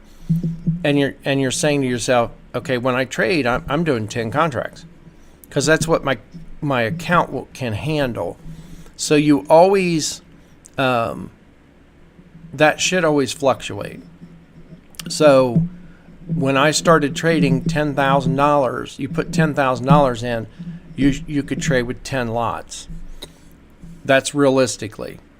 Okay, again, you're not going for Lambo money. You're trying to make a living. So $10,000, 10 lots. If you lose $1,000 and your account drops to $9,000, you should trade with 9 lots. If it drops to $8,000, you should trade with 8 lots. You don't keep trading with 10. You're over trading your account size. Okay, you don't have good account. You're not managing your account well. So there's not just trade management, there's account management. So now if the opposite, if you're at 10,000, you're trading with 10 lots or contracts, you go up to 11,000, well, then you can do 11 lots or contracts. If you go up to 12,000, you can trade with 12 lots or contracts. You drop back to 10,000, you drop back to your lot size or contract. That's your max. That's the max you should use ever on your account. So you figure out what that max is for your account size. Okay, $10,000. You're going to do 10 lots in Forex or 10 contracts. Now, that's if you get 100% setup. Not all trades are 100% setup. So if it's 100% setup or A+ setup trade, what's your risk factor? Well, there's next to none, right? I mean, there's always risk when you get in a trade. However, if you have 100% reason to take a trade, or it's an A+ trade, then you get in with the 10 contracts on your $10,000 account or your 10 lots. But if you don't have 100% reason to take the trade, you don't go in with the 100% of your contracts. It's that simple. So this is something I made up way back when, like 2006, I think is when it was dated. And this is just something I made for myself to not really just keep myself accountable, but to make sure I was taking good entries. I put down, what I was trading. The entry time you don't really put down until, well, it was a 15-minute time frame for me. So now I'm down on a 3-minute time frame. Trend direction is up or down. In this case, we're using the indicator. Market session, U.S. session. What time am I trading? What's my start time? What's my end time? I would write that down. When am I done? So today it would have been 8 to basically I was going to go till 10:30, the end of the U.S. session, or an hour into U.S. session. What is your target? We had 500 for the day. Okay, what was our actual profit? Our profit was 590. Okay, now the other stuff I just threw on to kind of play around, but also show you about taking moves on the extension. We lost back more money by doing that. Okay, and then are there news releases coming out and what time? The reason why is I need to be aware. Forex pairs move heavily off of news. They react heavily off of news releases. So you want to know what news releases are coming out. So I was going to trade from 8 to 10:30. What news releases were coming out during that time? And then we would always look at the higher time frame. For me, it was the daily 4-hour and 1 hour because I was taking trades on the 15-minute. That's since changed. Even back then, I dropped down to a 5-minute. So over the years, I dropped down to a 5. This become a 15-minute time frame instead of 1 hour, a 60-minute time frame instead of 4 hour, and then a 4-hour time frame instead of daily. Okay, we don't need to look out at a daily chart if we're trading on a 3-minute time frame. So what we do is this. What does it say to do? What are we in? Are we in an uptrend, downtrend? Basically, you pull it on a 4-hour time frame. You pull in as many candles as you can. Is it moving up or is it moving down? The most recent move, like during the London session, Asian session, London session, last 24 hours, what has it done? Is it moving up or down? And you would mark that. You just shade one of these or color them in. You're finding the highs and lows, that support and resistance levels. We're drawing our zone boxes. I typically only draw them on the 4-hour, but you can go down on the 1 hour and draw them as well.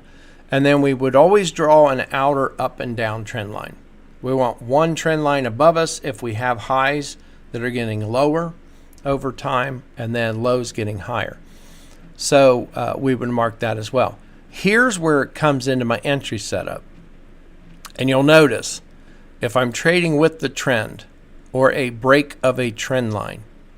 So if for me, since I'm taking trades on 3-minute, if the 15-minute is up, the 1 hour is up, the 4 hours up, okay? On the indicator, the 15-minute would be green, the 1 hour would be green, the 4 hour would be green. That's why this was, I put it together way back when. It was like 2008 when we put it together as far as what we found that kind of lined up with what we were doing. Okay, that's where this came from, was back then. Nothing I created. It was some dude in the 1700s, I don't even know his name, that actually come up with kind of the strategy. Not multiple time frames, but just on one time frame. So I took it a little further by going, okay, I'm already looking at the I was already looking at the 4 hour. I wake up in the morning, come to the chart, I look at the 4 hour, see where we're at, what's been going on overnight while I'm sleeping. Peek at the 1 hour, go down the 15-minute. I'm seeing what everything's done on those and then jump into a 3 to trade. So I'm looking to see, is the 4 hour moving up or down? What's the trend direction overall recently, most recently on the 4 hour? Is it up or down? 1 hour, up or down, 15-minute, up or down. So where the indicator comes into play is I haven't been going out to the 4 hour or the 1 hour. I've been keeping my charts on the 3-minute because when I come into the 3-minute time frame and look, the indicator on the bottom of the chart shows me the 15-minute, 1 hour, and 4 hour. Shows me if it's green, they're moving up. If they're red, they're moving down. If they're mixed, I got up on the 4, down on the 1 hour, and up on the 15-minute. Well, it's mixed. I might not want to get in a trade right away. So that's how you would set up your charting. The entries is we're going to trade with the trend or break of a trend line. So with the trend, if the 4 hour, 1 hour, and 15 minute are all green on the indicator, I'm looking for longs. Okay, so I'm going to look to go long. I'm working on changing this up just for the indicator specific. But if I'm only looking for longs, then I'm going to give 50% reason to take the trade, and look at that. If it's 50 to 60% reason, I don't take the trade. Why? You might as well flip a quarter. I might as well flip a quarter at that point. Okay, just for trading just for jumping in. I'm just going to come in. I'm just going to jump in long because all of those three are green. It's risky, right? So 50% trade, we don't take it. Waiting on a pullback. Always wait for the pullback. That gets you in at a better price point. That's 10% reason to take the trade. I still don't trade. Only when it hits 70%. And that's when you're drawing like retracement lines. And that's more into a whole different other chart training. But you would wait for that trend line to break after a pullback.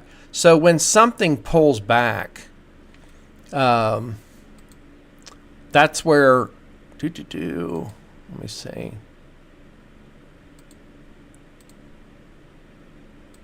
Well, it's not going to give it to me. Oh, I know what I got to do. Hang on a second. Will it do it now? Let's see. Guys, it's not going to get my charting back for some reason.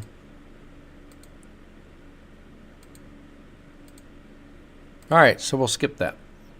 But you guys have seen me draw those retracement lines. So if it pulls back, then we're going to draw a line across that pullback.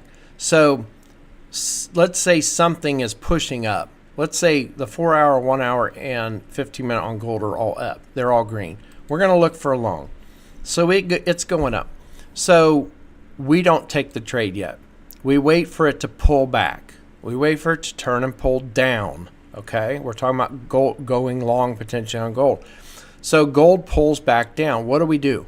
As it pulls back down, we draw a line across the tops, okay, of that pullback. That's our retracement line. If gold breaks that retracement line, okay, then that gives us 10 more reasons or 10 more percent to take the trade. That's 70%. That is a D setup. There's still a lot of risk. Okay? Once it breaks that retracement line and comes back to test the back side of it, which it doesn't always do, sometimes they break and run. Well, then that would give us another 10%, 80%. We're at C setup. Okay? If we wait on the actual bounce, okay, not just getting in on a pullback, okay, because a pullback could always keep going down. So we have the pullback to the retracement line, the back side of it, and that gives us another 10%. If we wait for that to bounce in there, okay, that's a little more confirmation. That's 10% more reason we're at 90%. That's a B setup. I'm going to go in that. I will take A, B, and C setups. A's and B's are the best setups you're going to get. Okay? So B, we're waiting on a candle pattern or candle confirmation. You're waiting on like a green candle. And a lot of times, because we're talking about gold going long, and it blows past the retracement line, comes back down to test the backside of the retracement line, and gives us that candle pattern, a green candle, then we're going to enter after the green candle because that's even further confirmation, which gives us 100% of the trade. That's what I'm going in with 10 contracts. Okay? I don't know why this stuff's over here. That's what I'm going in with 10 contracts. So if you're trading a $10,000 account, and I don't care what it is, $5,000 account, $2,000, $1,000, $100 account, whatever it is, you should have a max contract size or max lot size that you can go with based on that account size. That should be only used. You should only use that max amount on a 100% setup. You never use it on every trade. And a lot of people do. Because a lot of people just don't know. And they're just like, okay, someone said if I do a $10,000 account, I'm going to trade with 10 contracts. And they just, every trade, 10 contracts. Every trade, 10 contracts. And then what happens is you start looking at where highs and lows are and moving your stops.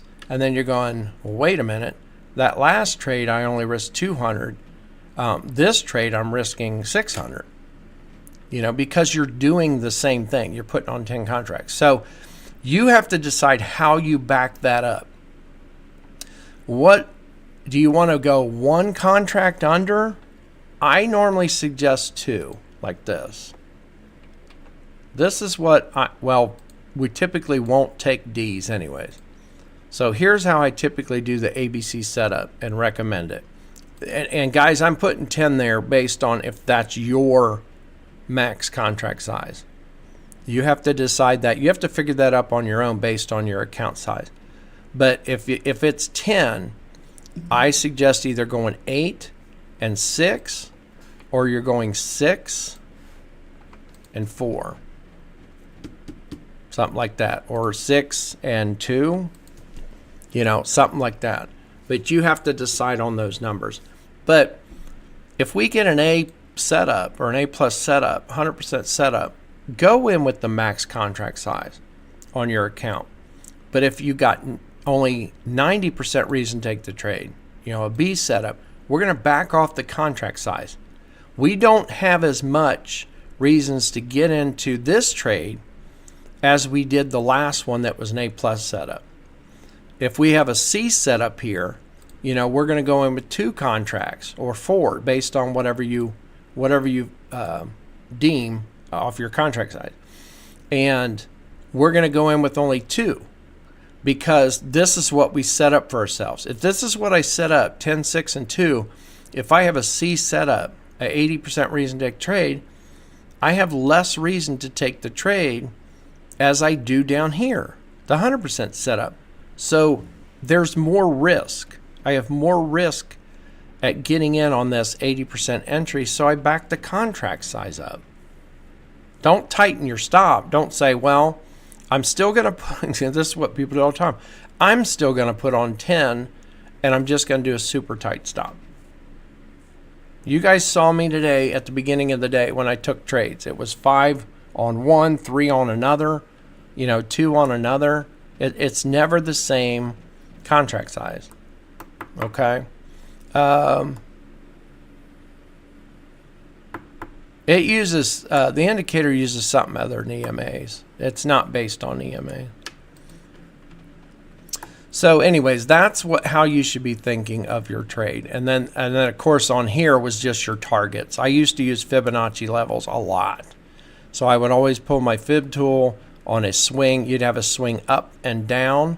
It'd swing up, it'd pull back, whatever 50%, it'd pull to the 382 level, or the 50% level on the fib, and start to bounce. So I would pull fibs on a move up. So if I had a swing up, say from down here on up, then as it started pulling back down, I would pull fibs from the low to high, watch for a bounce, and then you would have your fib extension targets up above.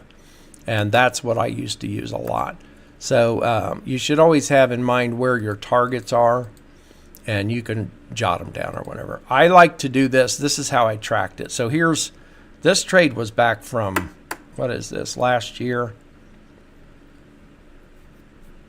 Yeah, it was April 30th last year on this trade. And I got to do the same thing here. Let me move that over real quick because I got time to kill.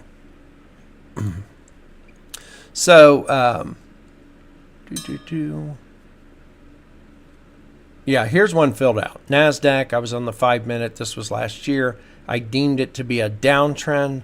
Why? Because my 4-hour was down, my 1-hour was down, my 15-minute was down. A daily was up. Again, I'm not concerned with the daily. It's too far out from me trading a 5. If I'm entering on a 1-hour time frame, you better believe I should know the daily chart, where it's at. Basically, you go 3 time frames above what you're trading. If I'm down on anything below a 15, so if I'm down on a 3-minute, I don't use the 5-minute and 10-minute. The lowest I'll go is a 15-minute for my first higher time frame. And I can trade on a 3 or a 5 or even a 1. So everything was down. Down, down, down. I was only looking to short, marked it as a downtrend. U.S. session. My start time was 10:50 for some reason. I couldn't even tell you. My daily target on this one, or my target was 200. There was news coming out. We had employment cost index and consumer confidence. Those numbers coming out at 8:30 and 10. At 8:30 it already passed because I was looking at 10:50 was my start time. So basically both news releases come out. So I was trading after news. At trading at 10:50, I'm also trading over an hour, almost an hour and a half into the market. Okay, so that's where I took this trade. That was the start time of the trade. It was 10:50. So there's my reasons to take the trade. This was a 90% setup. So I ticked these boxes. Okay, so those were my reasons for getting in the trade.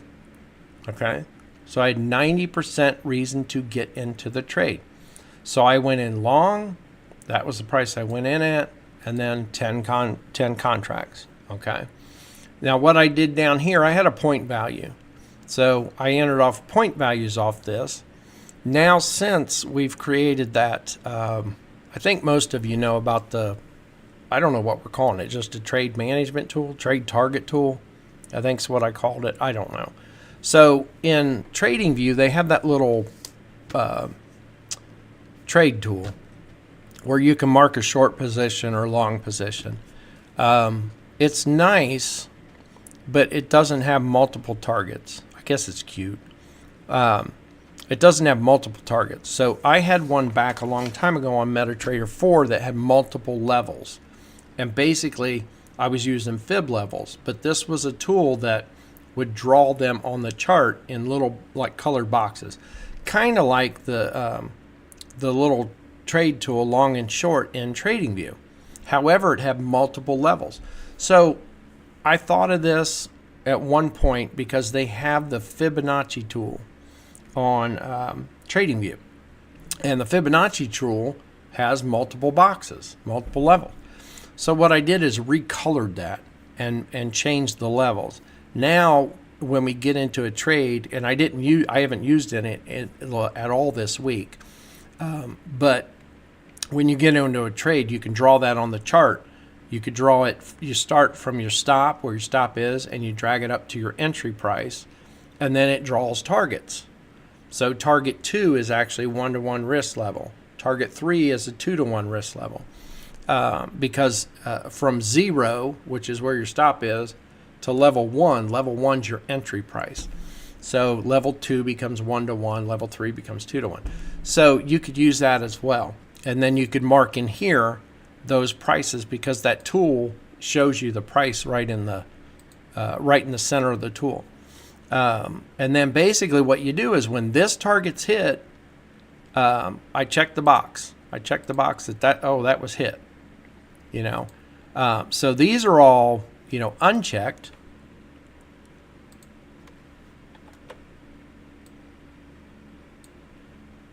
Those are all unchecked. So price goes down, it hits that level. Boom, I mark it. Am I moving my stop? Yes, I'm going to move my stop. Were there contracts closed? Yes. I closed out 8. Okay, so contracts closed. I checked that. Yes, I closed out contracts. How many? 8. Did you close out the whole trade? No, I don't check that. Profit target 2's hit. Yep, it was hit. Yes, I moved my stop loss. Or no. No, I didn't move my stop loss, but I closed 1. Now I moved my stop loss. But if I didn't, if I left my stop where it was, I wouldn't check that. Did I close the whole trade? No. Profit target 3 hit. So it was hit. I moved my stop loss. I closed no contracts, 0 contracts closed. So this is just something that I built to use. I don't use this anymore hardly at all.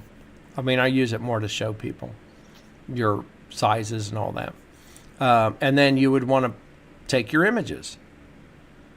Okay, there's an image of when I took the trade. It was right here, short. And then this was the image after. And you can still see the stop right there. So I was still in the trade when this was going. That's why it doesn't have this being hit and doesn't have anything after that. Because when I took everything and stepped away from my computer, that was the image and where it was. Actually had another sell signal as well. So something like that's what you should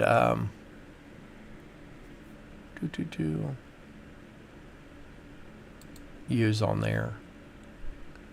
This action can't be completed. I'm trying to see what's going on here.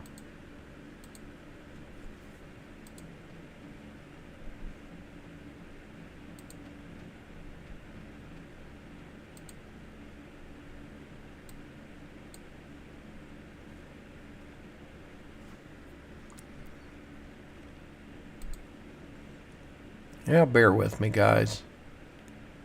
Sometimes this doesn't want to pop back up, and I don't know why. There we go. All right, we're back. So let's go with Candace's gold trade. Sorry. So again, she was talking about possibly getting in this. So this is where she talked about, would we gotten gold here? So again, the 4 hour on gold is down, red. The 1 hour is red. So we're trading against that as far as the indicator is concerned. Okay. So as far as our charting, so that's as far as the indicator is concerned. As far as the charting, and let me turn that off actually. So as far as charting, traditional, right? We had a nice move down, nice sideways movement, no doubt about that. And then we were waiting on candle to close below the low or above the high. Candle closed above the high. Okay, so it broke. When this candle formed, we're ignoring the rest over here. When this candle came up and closed past this high, what is that telling us? It's made a new high. It's already made a new high. We don't know how high it'll go, okay? We never know how high it'll go. But when this candle closed here, it's higher than this one, so it actually made a high. It's in the process of making a high. But it's already started the process. It's already broke that. So we know that we are making a high. We're printing a high. We don't know. It could go way up there, right? Let me turn the magno. It could go way up here. We have no idea. So it goes up, and then when it pulls back, this is when we're looking for that pullback and green candle entry, okay? That's traditional chart trading, okay? Looking at the chart signals. What's the chart telling you? Well, it broke a high. Okay, so when it broke that high and closed above, we're looking at it to make a high somewhere. We want to see it pull back and make a low and then bounce, and then that is our bullish structure building, okay? Because over here, we had bearish structure. Then we had sideways movement, and now when it breaks and comes back and we get this bounce, this green candle, that's when you would look to enter. Going off of what I was talking about earlier,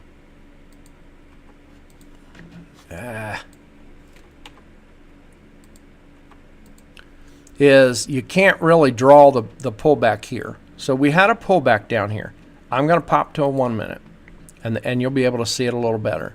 So on a 1 minute time frame, and the only reason I'm on a 1 minute is because on a 3, we only have a two candle drop. So let's try and make sense of this right here.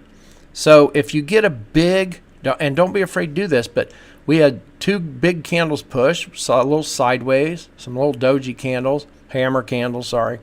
And then it starts pulling back. We get a big red candle, another big red candle starting. Let's try and make sense of that. Can I come in? I could come in and draw a line from there to there. That would be my retracement line. As you can tell, I love talking about this stuff. So that would be my retracement line.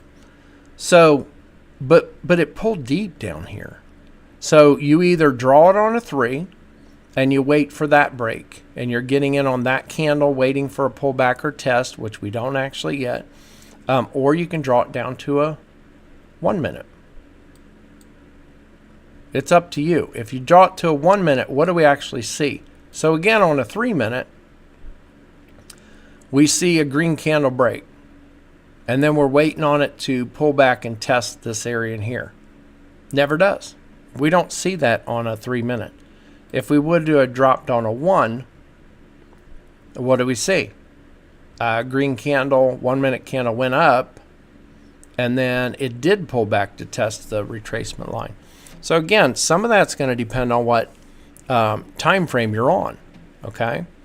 So that would have been your entry. So let's say you got in there. Let's say you used the current low. Some people are using a current low as their stop, and others go 2 levels back. Again, that's going to be a personal preference, and that is going to be based off of your risk tolerance. Okay? So for a lot of people, they're using the current low because your entry is going to be over here. So let's say you entered in long there. That's where you took the trade. So you took it after it pulled back to test, and you wanted to pull the trigger and didn't, and you pulled it there. Okay? So you got in the trade there. With the way we set up the fib tool, and there's a video out there I got on YouTube where how to set this up. I'll go look for the link real quick too. So what you do is with this is that's where we entered, right? We would have our stop down here. You take the tool and pull it from your stop up to where you got in, okay? And then what it does is it puts targets up there. It's all these targets. And guys, I ended up, how many did I tell you I did? I maxed it out, 22 levels. That looks ridiculous. It looks absolutely ridiculous for this to have 22 profit levels. But we were trading, I don't even remember when it was. I think it was in December. I can't remember, guys. You'll have to excuse me on that. It was December, November, or January. I don't know. But trading, and whatever it was in, I was in, just kept pushing, just kept pushing, just kept pushing. I was running out of levels. So I think we had 10 or 13, and it just kept pushing through. So I'm like, okay, we'll just max out the indicator, max out the trade tool. So those are your profit targets. So again, when you drag the tool on the chart, let me just hit the reset. When you drag the tool on the chart, you grab it and you put down on your stop, where your stop would be. You put the first point, and then you drag it up to your entry price. When you would have entered, you'd enter, so you'd have a line across here with your order. And then that's how you drag it. So we've got a 50% level. Some people, when it comes up and gets into a 1-to-1 level, so if you notice, 0 point is your stop. 1, the first level, is actually your entry price. So level 2 is 1-to-1 ratio. Okay? So it's 1-to-1 risk when it hits. So if you're closing out at 1-to-1, then you would have closed here. Okay? If you're closing out partial at 1-to-1, you would have closed partial. As far as moving your stop to halfway, some people like moving their stop to halfway once it hits a 1-to-1. These are all things that you decide personally. And it may not be the same on everything. There were times when I was marking and using this on gold in December, on the weeks where gold was just up and down and up and down and up and down, where gold for me only was hitting the 1-to-1. That was it. And it would come down and hit 1-to-1 again, come down into negative and hit 1-to-1 again. So what I had to start doing, and oil was the same way. So what I had to start doing was when it hit 1-to-1, I would close out partial. So if I put 10 contracts on here, I close out as it comes up. And I would close out 8, close out 80%, or close out 7. It's 7 or 8. And typically it's 8 if I put on 10. Okay? So I close out partial. That way I can lock in some money for the day. Okay? As far as moving your stop to the halfway point, that's up to you. Sometimes I'd move it to the halfway point, and then the instrument would drop down. I'll show you what it would do. It would drop down and then drop down and take me out. And it would do something like this. So it would drop down and take me out because I moved my stop to the halfway point. So that's not bad. You know, put on 10, close out 8 at a 1-to-1, and then you have 2 runners. You pull up your stop to halfway. So when you get stopped out of the 2 runners, since we're at halfway, that's like closing out 1 contract at a 1-to-1 loss. So we got 8 at 1-to-1 gain. We got 1 at 1-to-1 loss. That means we locked in 7 contracts at 1-to-1. Good trade. However, looking at what it did after, you go, well, if I would have kept my stop where it was originally, I would not have got stopped out.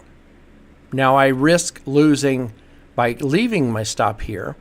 I risk losing on the 2 contracts that are runners, losing 1-to-1 on 2 contracts. And we had 8 closed at 1-to-1. So that would offset. If it would have came down and stopped me out, I would lose 1-to-1 on 2 contracts. Here we have 8, so we would end up with only 6 at a 1-to-1 level, which is still good. So managing the stop, you have to just decide on if you're going to move it to the halfway point or wait till it breaks the level. You know, it just depends. So if you close partial and move it to, when you hit 1-to-1, you close partial, move your stop, you might get stopped out only for it to keep going. But basically, as it goes through levels, so as it would come up here to level 3, which is 2-to-1, then you could close out 1 more and move your stop to break even and close out 1 more. But that's how the tool is. So I don't know. I think most people liked it when I shared it out there. It works really well. And basically it is the Fibonacci tool. It's just modified is all it is.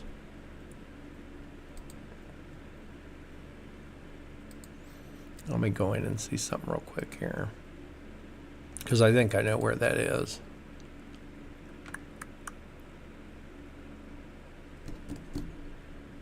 Well, it should be right. Yeah, there it is. I'll copy the link. I'll share the link in here. So as a YouTube video on it, I'll show it in here. So there's the link to it.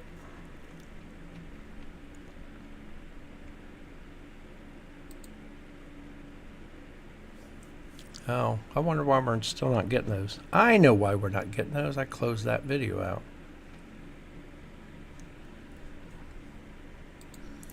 Sorry, I'm trying to look over my stuff here.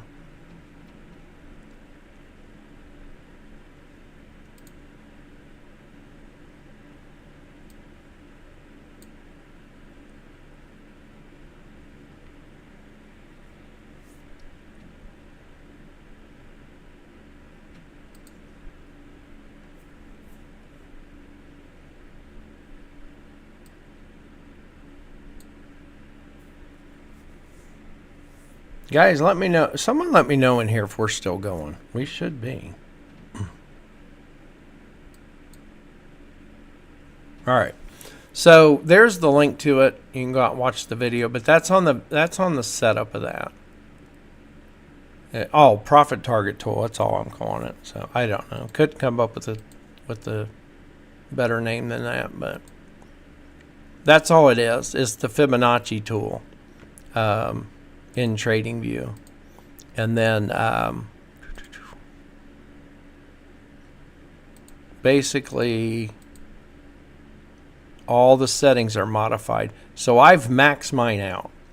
So it's the fib retracement tool, and basically check all these boxes.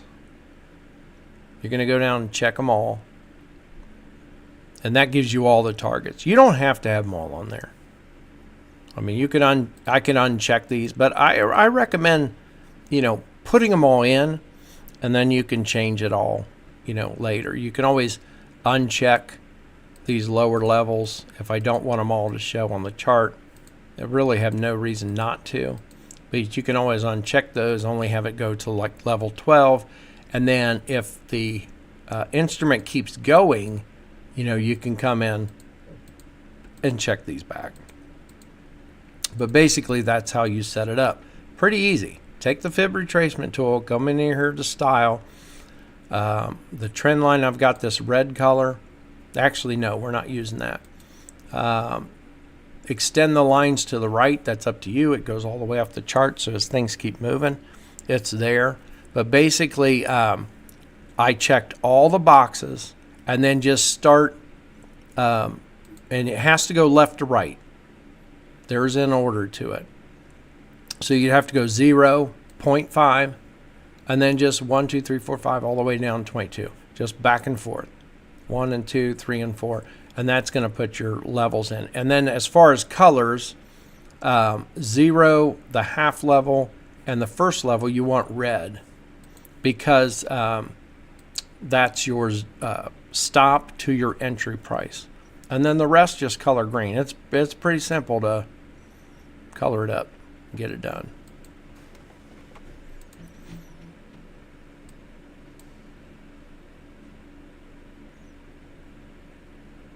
All right, so I lost my indicators here.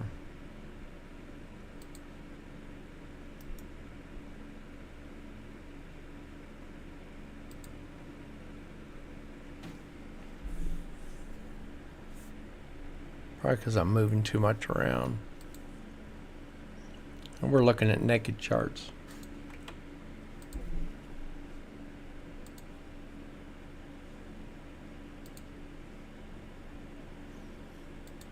Somehow, I deleted them off there.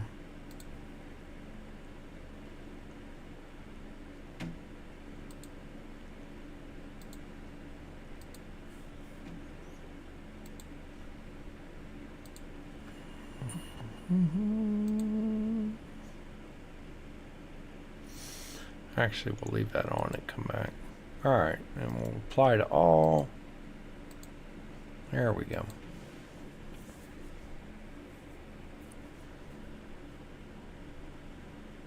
So overall, that gold trade's panned out. So I'm done for the day. I'll go ahead and kill the, if nobody else got any questions, we'll kill the stream. And then we'll be back tomorrow. Keep in mind the news. There is, that's not what I want. I'm looking.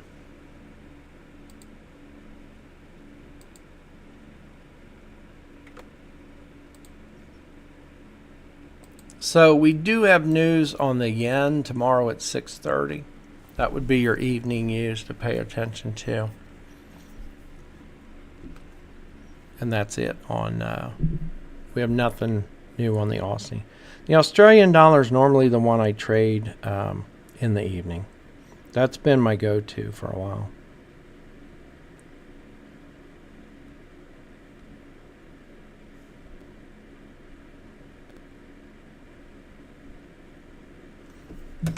So anyways, hope you enjoyed.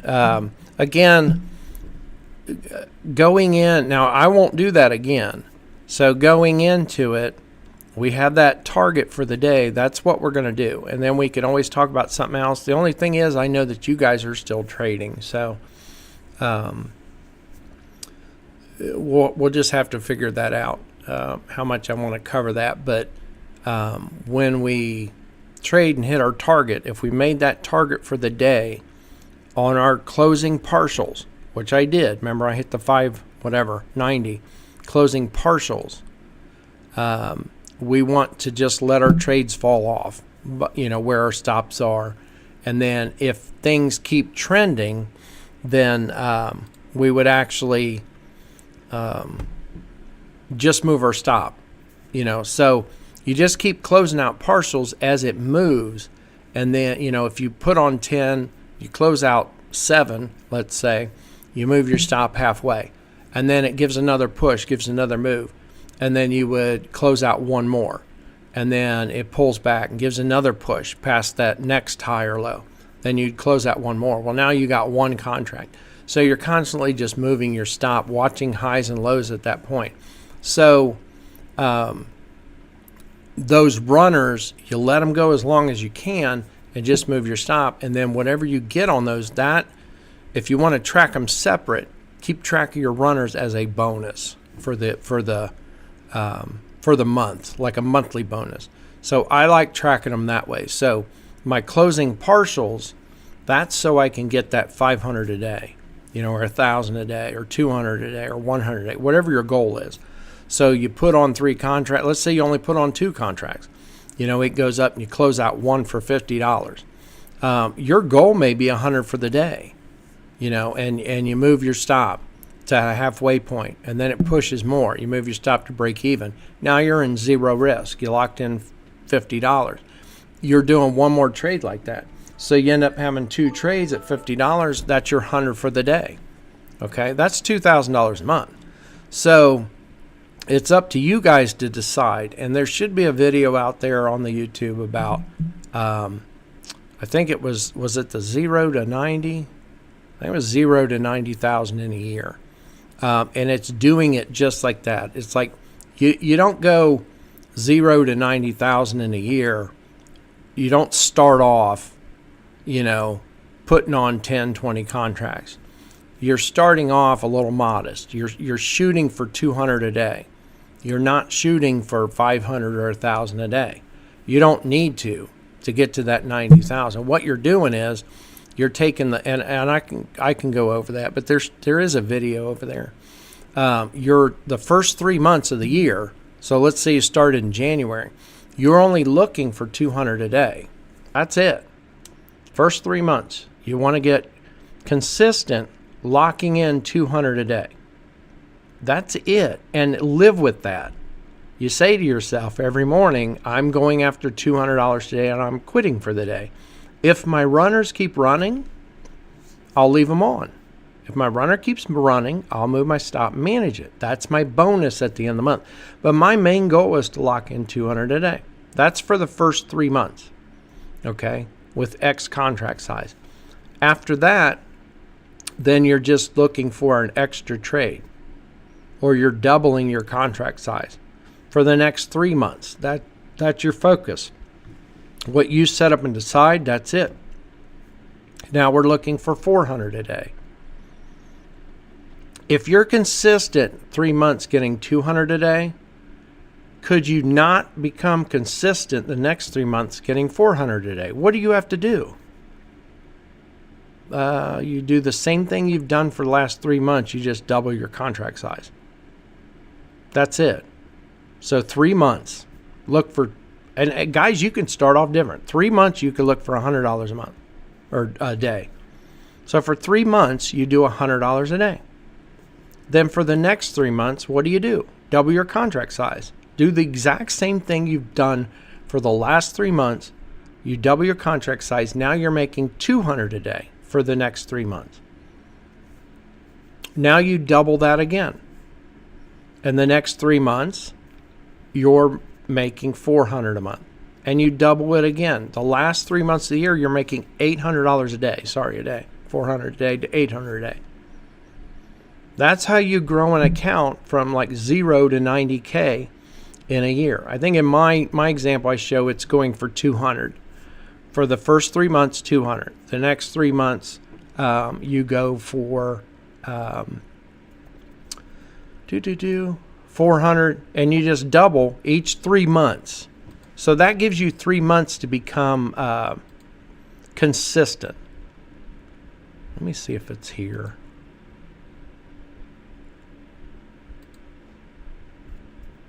Yeah, I'm going to pop this link in here. If you guys haven't seen this video, watch it.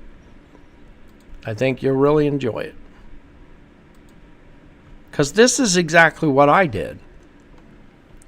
Remember I told you guys I needed to make $5,000 a month. If you don't know my story, my back injury and all that. So I needed $5,000 a month. I come up short months when I was trading. It was like 3,600 and 4K, and I finally got to the point where I was doing that. So 100 a day gives you 2,000 a month. 200 a day gives you 4,000 a month. That was my focus. My focus was 200 a day. And then once I got consistent with that, I just had to double my lot size because I was doing Forex. So take 3 months, get consistent in your trading and hitting that target, and then you take the next 3 months, you just double your contract size. And you do that every 3 months consistently. Because all you're doing is you're getting comfortable taking trades over the 3 month period. And then again, the next 3 months, you're doing exactly the same type of trading. You're not changing anything. So your focus is still there. You're just doubling your contract size. It's either that or you look for another entry. So for me, I'm trading multiple contracts, multiple instruments.